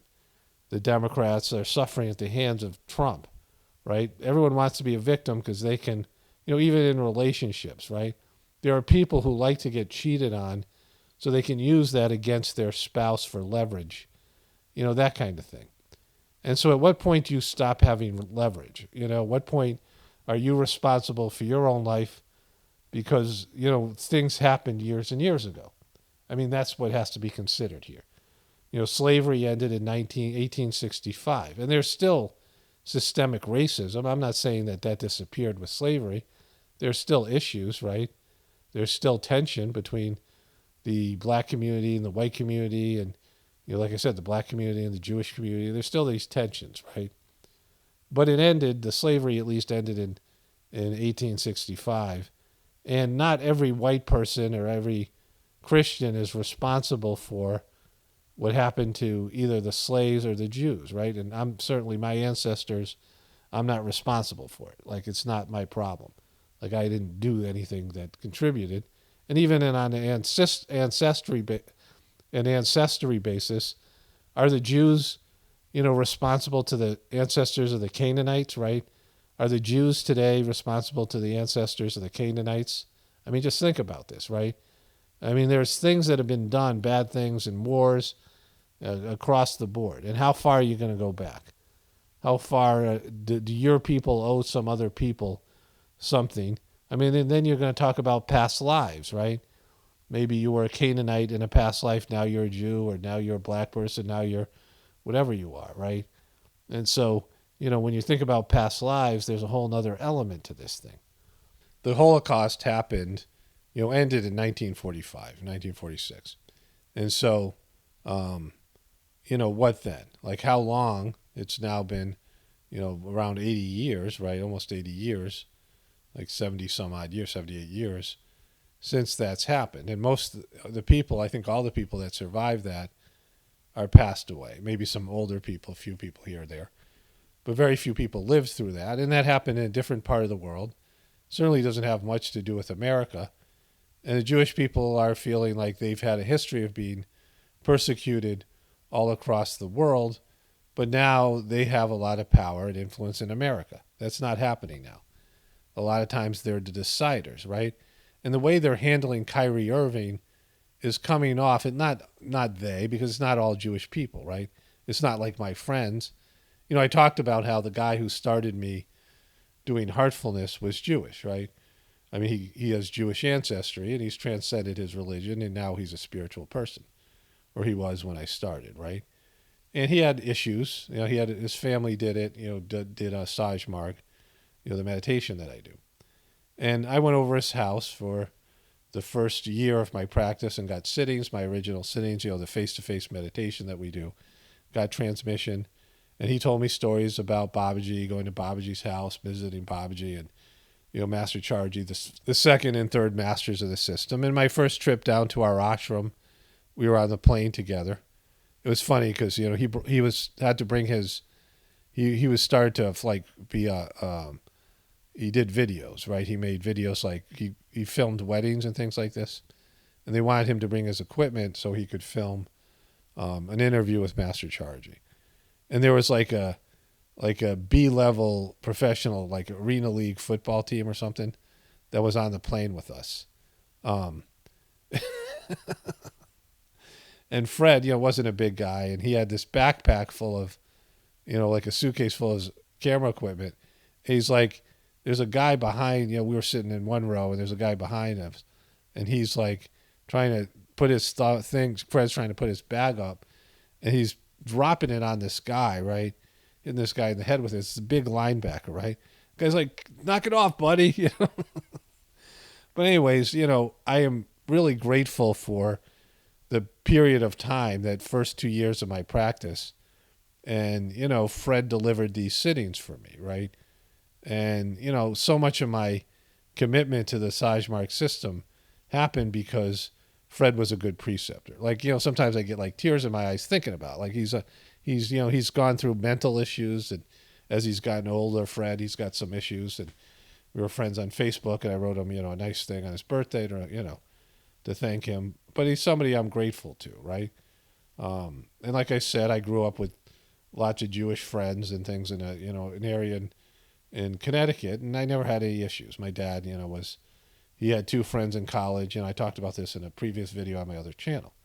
And so, for me, I don't have any, real resentment against the Jewish community. There's so many people in the truth community that want to blame them. But there's a whole bunch of people, just like I'm saying, I'm not responsible for the Holocaust, either generationally or the, whatever, even, I guess to whatever extent, the suffering of the Native American people. But all of these groups did their own bad stuff. All groups of people, when they have power, There's going to be some, jerks, some a-holes that are going to do bad things. And that's my point here. It doesn't mean all of them. The way the ADL is handling this thing with Kyrie is, they're not going to win the public opinion, the court of public opinion on this, right?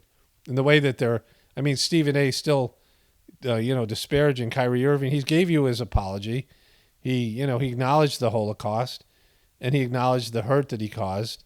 And I don't even know how much of this hurt is even real amongst average Jewish people or anybody, right? He posted something that, again, going back to Amazon, a multi-trillion-dollar company that is still posting this stuff for sale, and it's up on YouTube. So how bad can it be, right? Like, and why aren't they held accountable for this so supposedly hateful full documentary that talks about how black people are the real Semitic people, right?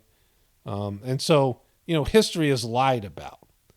There's lots of lies in history. We all know that. And you can't believe anything, fully, historically, because the people in power always are going to make their story sound great. I mean, that's the whole idea behind Howard Zinn's A People History of America, that the victors are going to tell the story the way they want to tell it. And it's going to make them sound great, right? They're not going to tell the ugly truth of how they treated the people that they conquered, right? There's conquering of people. And when you conquer people, bad stuff happens. Bad stuff happens in war. And people get, grow up with some of those consequences. But after some generations, you got to move on. You can't claim victim consciousness forever for historical wrongs, especially who knows what you were in a past life. What were you? What side were you on in a past life? Because, that's important. And there's no way to really even tell that. And so at some point, you got to realize God has a plan, and that victim consciousness is, thwarting God's plan and denying that God has a plan, right? And that's one of the things I say here all the time. And so you have these two groups battling over, whose victimization is worse and all these things, when it shouldn't be any of that stuff at all, right? And we're not all accountable for what happened to your ancestors. All of us aren't responsible to, make amends for what's happened to your ancestors, because you can go back, hundreds of thousands of years if you do that. I mean, who's to say? And so there is a collection system of, there's justice on a divine level, but you're not going to get social justice. You get divine justice. Everything, is seen and recorded on the divine system. There's a plan, and you just have to have faith in it. And so with this idea of historical victimization, there's a more recent thing that happened, and that was the demonization of people in the truth community, all of us. And again, I'm not a victim, not crying about it. And also, more recently, the demonization of people who didn't want to take the vaccine. And so let's go to my video from yesterday, and I'll show you a portion of that. So this is my video from yesterday, Hollywood celebrities dropping like flies. Julia Powell, she was the Julia and Julia blogger who, in that movie Julia, she died after, she was an advocate, which I show you in the video, where she talked about getting boosters and having breakthrough COVID cases. Her and her husband had twice in a month, and then 3 weeks later she was dead of a heart attack. She thought she was going to get COVID again, and she was someone who got all of her shots and things, but still died of COVID. So that's what the meat of the video is about. So I start off here talking about, let's declare a pandemic amnesty, but then get into here with, is this here, with JoJo Magoo here. Story. What's happening now? We have a pandemic among the non-vaccinated, those who are not vaccinated. If you are vaccinated, you are safe. If you are vaccinated, you have over a 98% chance of never catching the virus at all. So that turned out to be a complete lie, right? that was a false promise, a complete lie. This is what I'm talking about. How can you blame us for not believing the official story? He said, if you get vaccinated, you're 98% chance of not getting COVID at all. If you catch it, you're likely to, the overwhelming proof so far is you're not going to be hospitalized. That's not true, right?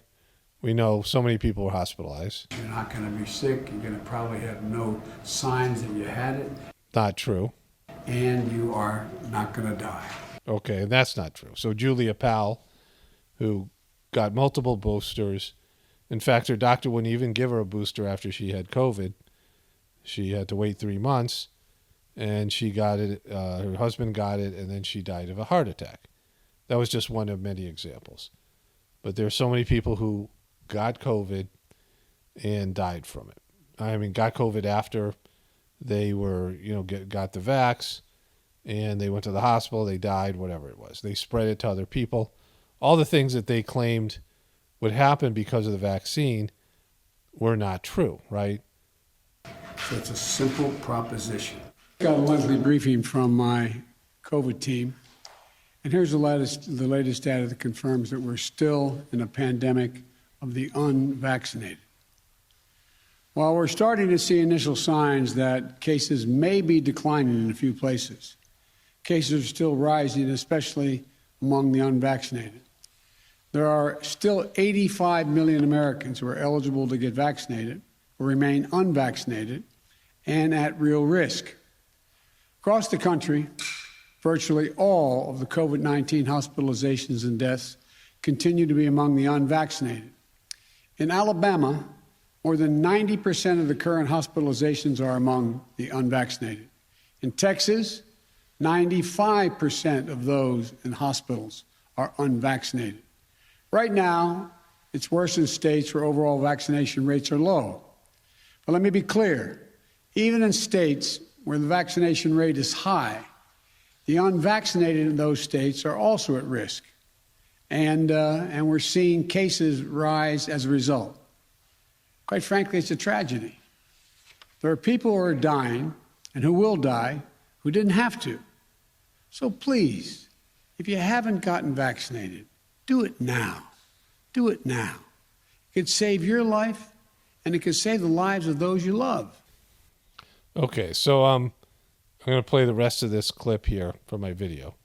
And, I'm going to talk about here how people who were unvaccinated were called murderers, right? It was implied that people were murderers, were, typhoid Mary, were spreading this disease, keeping the disease going. And, none of those things turned out to be true, right?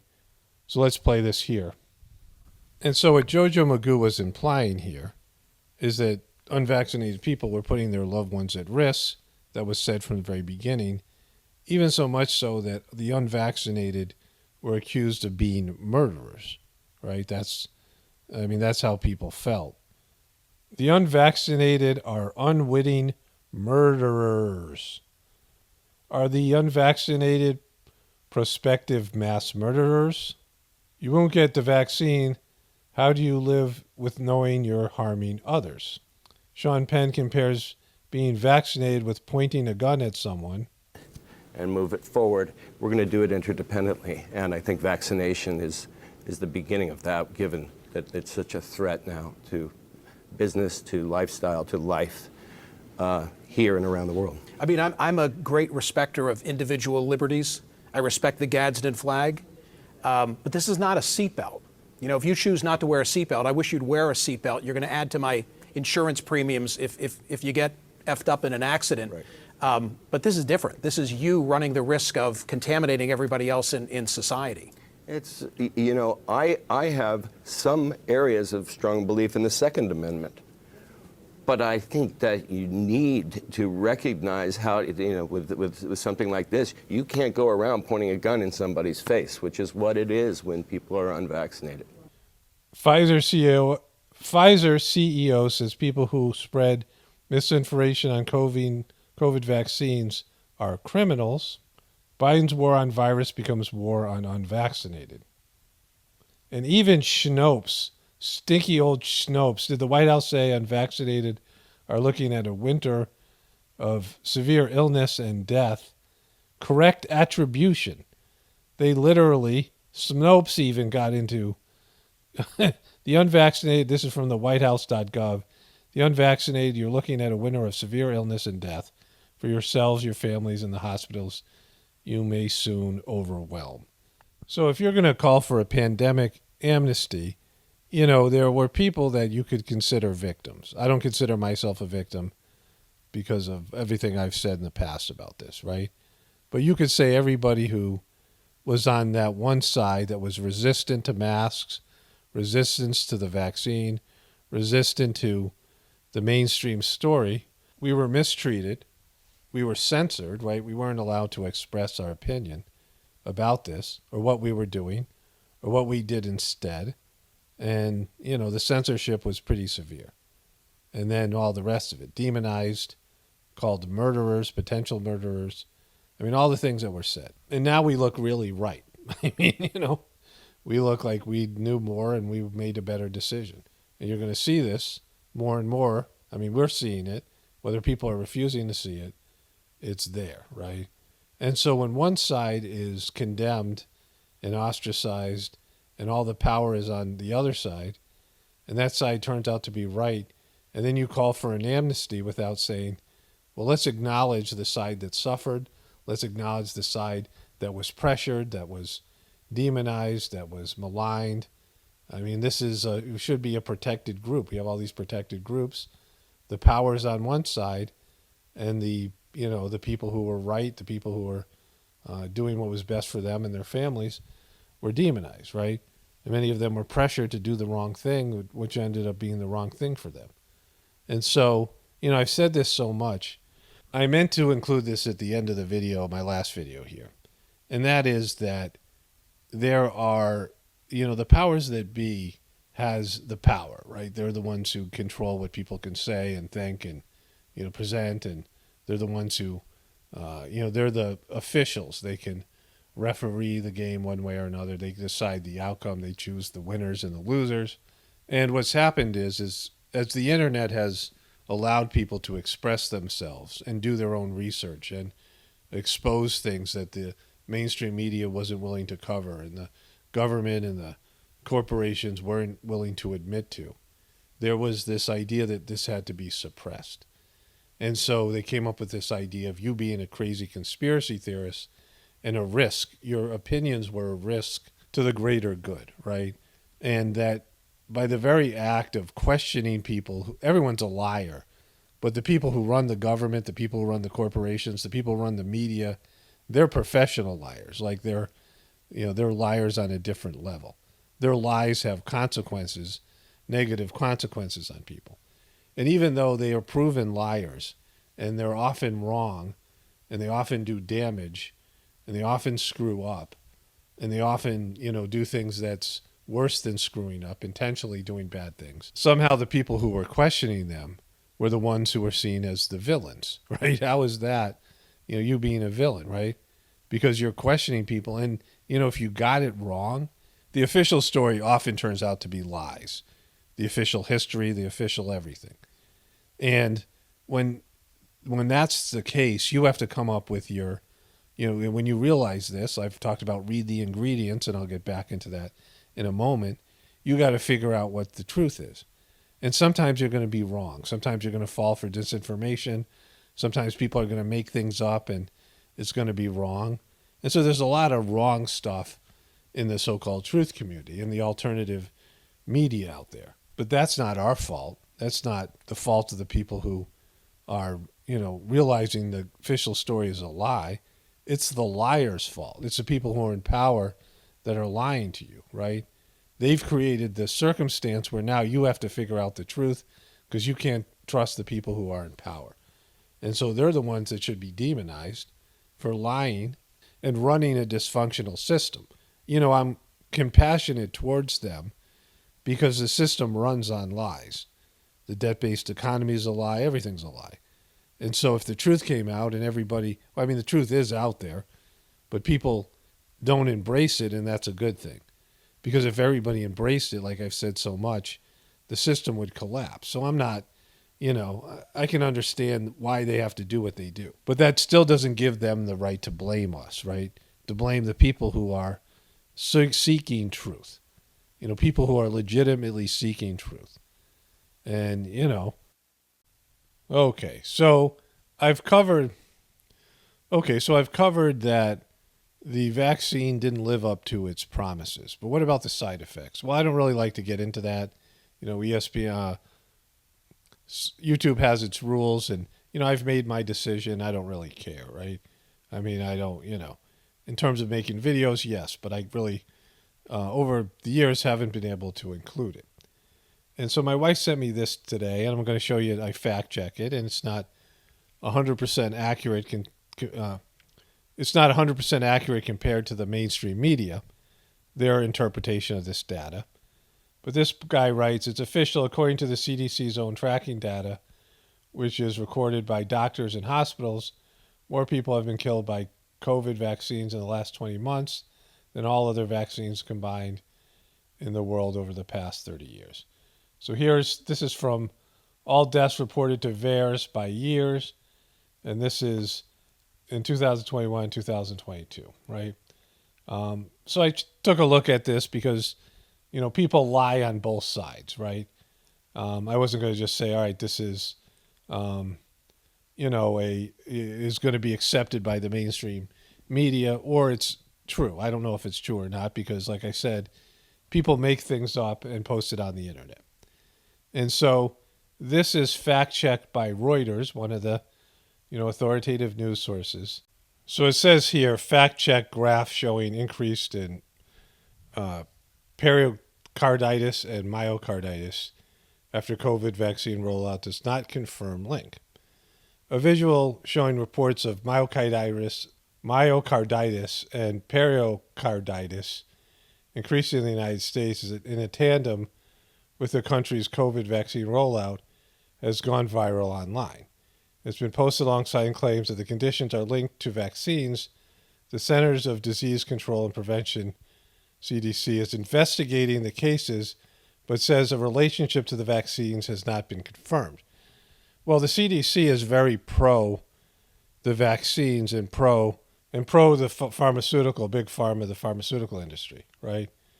Myocarditis, the inflammation of the heart muscle, and pericarditis, the inflammation of the heart sac. It says down here, the data includes reports after all vaccines from the years 2010 to 2021. It appears to show more than 11,000 reports from 2021 alone, compared to a very low number in the previous years. So it says here, it is true that since 1990, most of the myocarditis and pericarditis reports to VAERS were made after the U.S. COVID vaccination program began. A CDC spokesman told Reuters that there wasn't this as a symptom of vaccines before. It wasn't reported before the COVID vaccine was rolled out. There were very few cases reported before the COVID vaccine. And this is here, the CDC confirmed to Reuters a total of 2,337 reports of myocarditis in VAERS for all of vaccines from 1990 to November 11, 2021. And 11,000 were reported in 2021, right? So that's the difference. Of those, 1,969 myocarditis or pericarditis reports concerned people age of 30 and younger who received COVID-19 vaccines. So what this is saying is the CDC is investigating these claims, but it has been reported. So there are people in the medical community reporting that these vaccines have contributed or caused myocarditis and pericarditis in people aged 30 and younger. So this is now, again, they're not saying for sure that it is a side effect of the vaccine. They're not confirming it yet, but they're looking into it, and it's been reported. And so that is, something that everyone should be aware of as a shift, because the vaccine, the pharmaceutical companies have not listed the side effects in a clear way of what they've discovered or what they knew before giving these vaccines. But if it has, causing heart attacks, and we see all these younger people dying from heart attacks, I covered this quite extensively. And again, I don't have the proof, and I don't know if the proof exists in terms of, people have their research they do, but, there's the official story and the rest of it. But clearly, all the great things they said the vaccine was going to do didn't happen. And the vaccine was not what brought COVID or got rid of COVID. COVID was, let's just, we'll go to that Bill Gates quote in a second. But what happened was COVID mutated itself out of existence. I mean, that's what ended up being the official story. Bill Gates confirmed it. Even Fauci confirmed it, that it wasn't the vaccine that eradicated it. It was that COVID eventually turned into Omicron, which was more contagious and less deadly. And then pretty much everyone got it, and, everyone had an immune response. And now it just is part of our lives, right? I mean, I've had side effects. I had horrible bouts with COVID. The first one, I had, a tough one with Omicron. We all have to manage it, and it flares back up every once in a while, but that's whatever it was, right? So all the things that they promised or said the vaccine was going to do, and all the stuff that they said about all the people who didn't get the vax, all the negative things, all the hostility, all the hate, all the, think about what the anti-vax people had to endure. Many of you are a part of that. So let's go to the Bill Gates quote, and then we'll talk about Kyrie Irving and how, he was ostracized for something that he ended up being right about. I got one more thing to do on Andrew Wiggins, then we'll see the Bill Gates quote, and then we'll move on to the JoJo Magoo finale.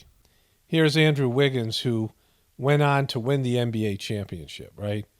He ended up getting the vaccine, and his team, Golden State Warriors, won the NBA championship. He was the second best player on the Warriors that year.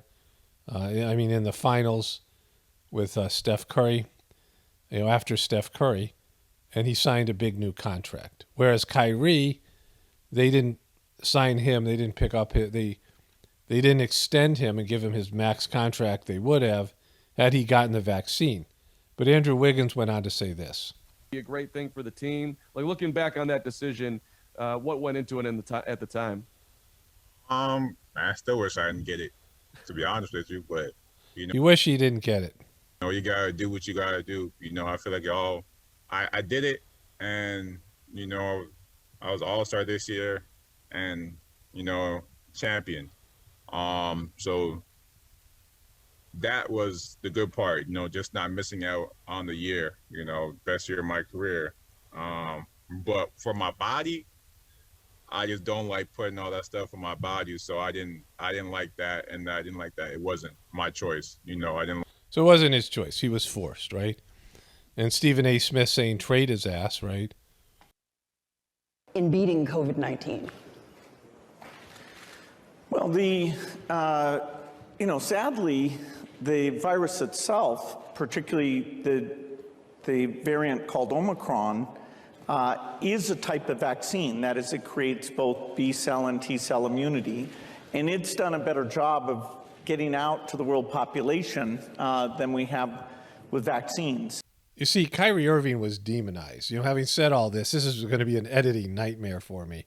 I've created an editing nightmare for myself here.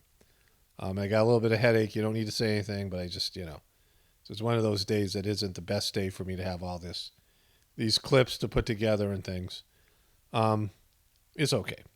But anyways, the thing about what I'm getting to about Kyrie Irving is they demonized him and later admitted, Stephen A. Smith just admitted, I was just watching the news and eating lunch, and I saw the first take was on one of the ESPN2 or something. And I clicked on it. He was talking about Kyrie Irving. Of course, they always do. That's all they talk about, right? But because Kyrie Irving didn't take the vax and some other issues he had before that weren't as big, and he didn't play in games, and the Brooklyn Nets had a horrible year, they demonized him, and they went after him in ways they didn't go after other people. Plus, Kyrie Irving had been somebody who has truther beliefs. And because of that, they have, given him the Kanye, the Ye treatment, right? Unfairly, because he was right. I mean, he's looking right about the vaccine. And you think about, it's now been confirmed by the CDC that part of the consequences for, or part of the side effects for the vaccines are heart disease among young people and people dying, right? That's what's up on VAERS. I cover this on my other channels, Hollywood Celebrities Dropping Like Flies, but I get lots of, I make this series of videos there. This is a continuation and part of the video I made yesterday. And I showed you a clip from that video. And this woman who was totally pro-vax, totally pro-mask, and very hostile, she said some of the right people are dying. I mean, that was her quote. Some of the anti-vax people are dying, and she was happy about it. And another liberal person she was talking about was saying they had no empathy for the anti-vaxxed, and they hoped they suffered, right? So that was the kind of rhetoric that's allowed against this group, against truthers and anti-vaxxers and things. We can be demonized. We can be ostracized. We can be, they can say horrible things about us. But God forbid Kyrie Irving post, a link to a video that has been promoted now by all these other groups, and he gets suspended for 5 games, right? A video that's, that at Amazon is still selling on their website. I mean, it's just, ridiculous stuff, right? And so he was right the last time, but he isn't getting credit for his handling of this. And, that's tying into, now we're going to go to JoJo Magoo thing, because this is all about people who don't believe in the official story. So back to JoJo Magoo here. It's a lie that fueled the dangerous rise in political violence and voter intimidation over the past 2 years. Even before January the 6th, we saw election officials and election workers in a number of states subject to menacing calls, physical threats, even. So this narrative assumes that there's only one side that would cheat, and that's the Republicans and the Trump Republicans, that no one else would cheat. And we know politicians would cheat. He cheated before. I mean, he lied, he plagiarized other people's work so he could get elected. They all cheat, right? Everybody in Washington is a cheat, right? So I'm speaking to the Republicans as well, who believe that only the Democrats cheat, right? Both sides cheat. There's cheating in politics. It's rampant. There's dirty tricks. I mean, they engage in horrible behaviors. The government cheats. Everybody cheats, right? There's cheating, And so to pretend that only one side would cheat is just ridiculous, right? Are the consequence of lies told for power and profit, lies of conspiracy and malice, lies repeated over and over to generate a cycle of anger, hate, vitriol, and even violence. This guy's one of the biggest liars in a history of liars in Washington, D.C., right? But they're all liars. Trump's a liar. He's a liar. Everybody's a liar. These people more so. And they'll all lie for power. Like he's pretending he wouldn't lie for power. Come on, right?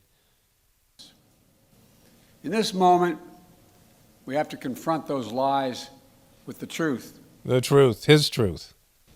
The very future of our nation depends on it. The soul of our nation.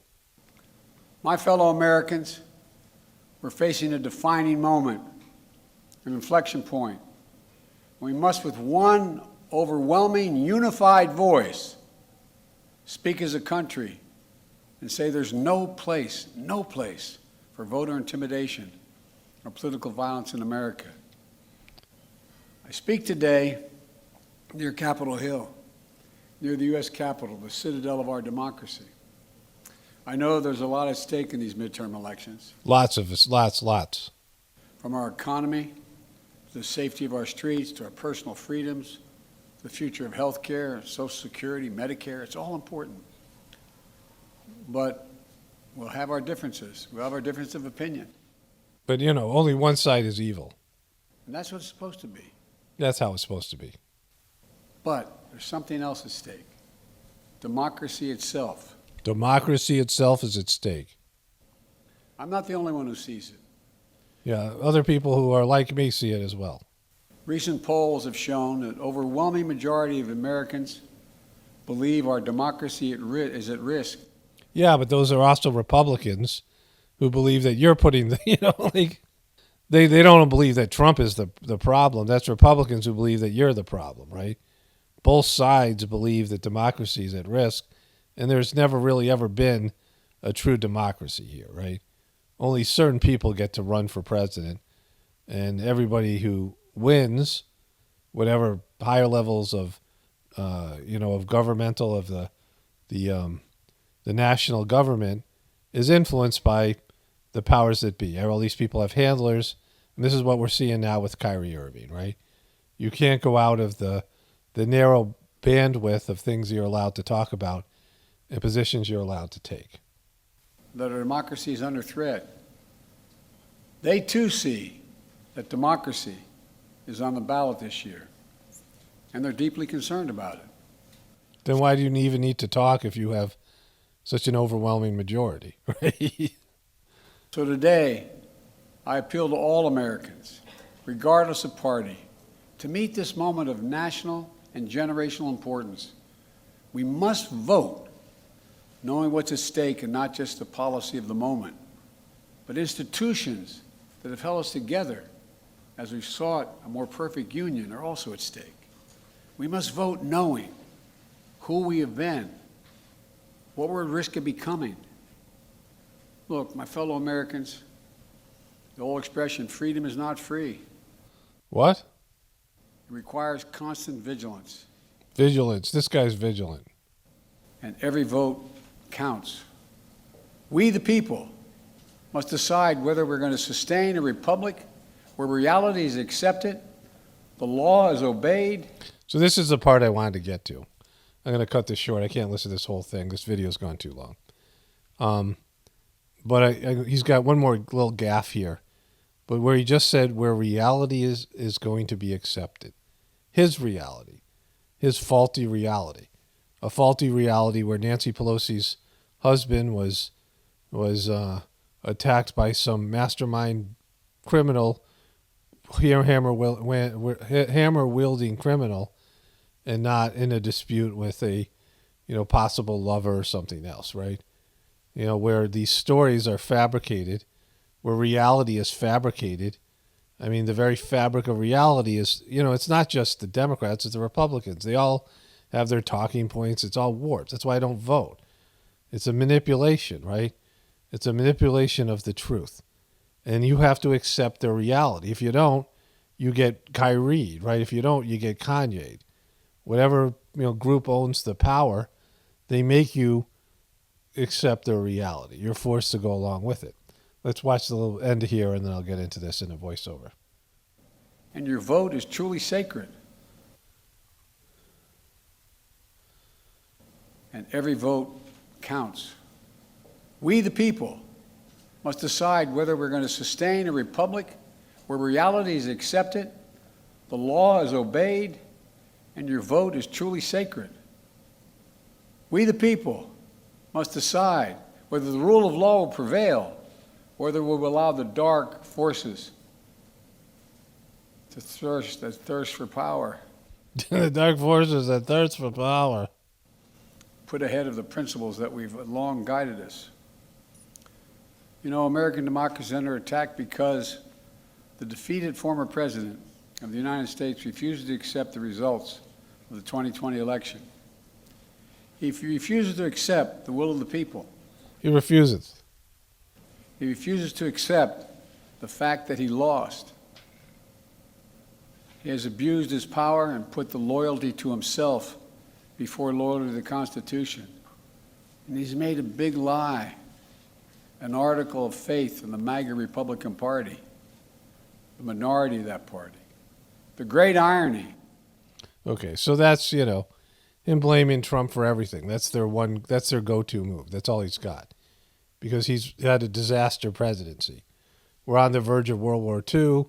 North Korea is realizing that they can act up again because America is caught up in the Ukraine and other places. We're at odds with Saudi Arabia all of a sudden. We're on the verge of being out of diesel fuel. The supply chains are gone. The economy's collapsing. This isn't JoJo's fault. This was going to happen under Trump. This was the inevitable collapse of our country. But those are all things that are happening after he promised just the opposite. And then all the COVID stuff. And people are at each other's throats. And so, well, Trump is worse. That's all they got. That's their motto. Well, it would be worse if Trump was there. Or it would be worse if Trump. That's their whole thing. Not, well, let's just try to salvage what we can and be honest and transparent about what we're doing. But the key line here is where reality is accepted. And that's what's happening with Kyrie. That's what happened with Ye. It's what's happening for years for all of us. We don't accept their version of reality. There's a debate about the fabric of reality. The historical reality, we don't accept the history. All of us have different ways of looking at it. It's all personal and subjective. We don't accept the official story. We don't trust the government. We don't believe in them. And we are therefore a threat to the very system that we're 100% dependent on. And I've said this over and over again. There's no saving this system. There's no change that's going to happen. The system's going to collapse. And hopefully there's an opportunity, there's a chance that people will connect to God internally. We're disconnected from God in our hearts. We don't know how to use our hearts. We have big egos, and we're materialistic and selfish and entitled. All of us, right? We're all a part of the problem. And when the system collapses and we have to start something new, and, we're 100% dependent on a system that's dysfunctional and taking us in the wrong direction, a system that can't be saved, a system that shouldn't be saved. And so what happens when it collapses and during the collapsing process?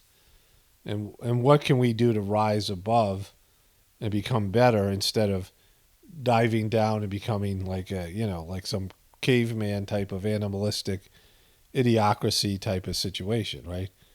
I mean, that's what this is all about. For me, the system, all these people, what Kyrie's doing, what Kanye's doing, what so many of you are doing, I don't believe in it because you guys still believe the system can be saved. You still believe that there can be justice or social justice. And, none of those things are true.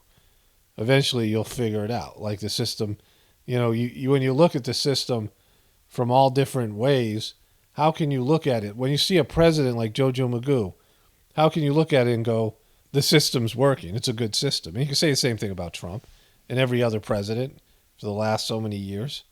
They're not great leaders. They're not great men. They're selfish and, so many different things you could say about them that are negative. And they're not going to lead you. Look at, any of the people on TV and all the prominent people and Hollywood celebrities and the people on social media, people in Walmart. Go to Walmart and look around.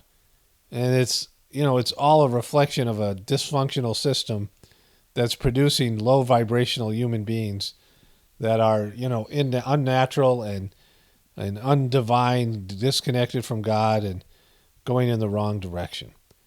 And it's getting worse. And so it's a bad system. Everyone should see that. Everyone can see that. And when the system ends, we have a choice to go up or go down.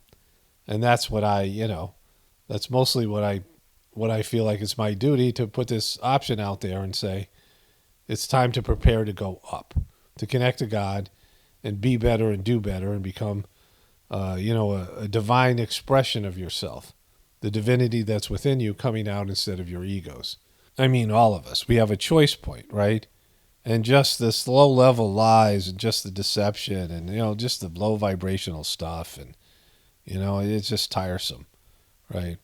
Anyways, this video's like way longer than I just got to wrap this up here. There'll be more tomorrow on my other channel. Only spirituality will save this world. It's Paul Romano, definitely pointing from the Apocalypse and the Ascension. Everyone have a blessed day and be grateful.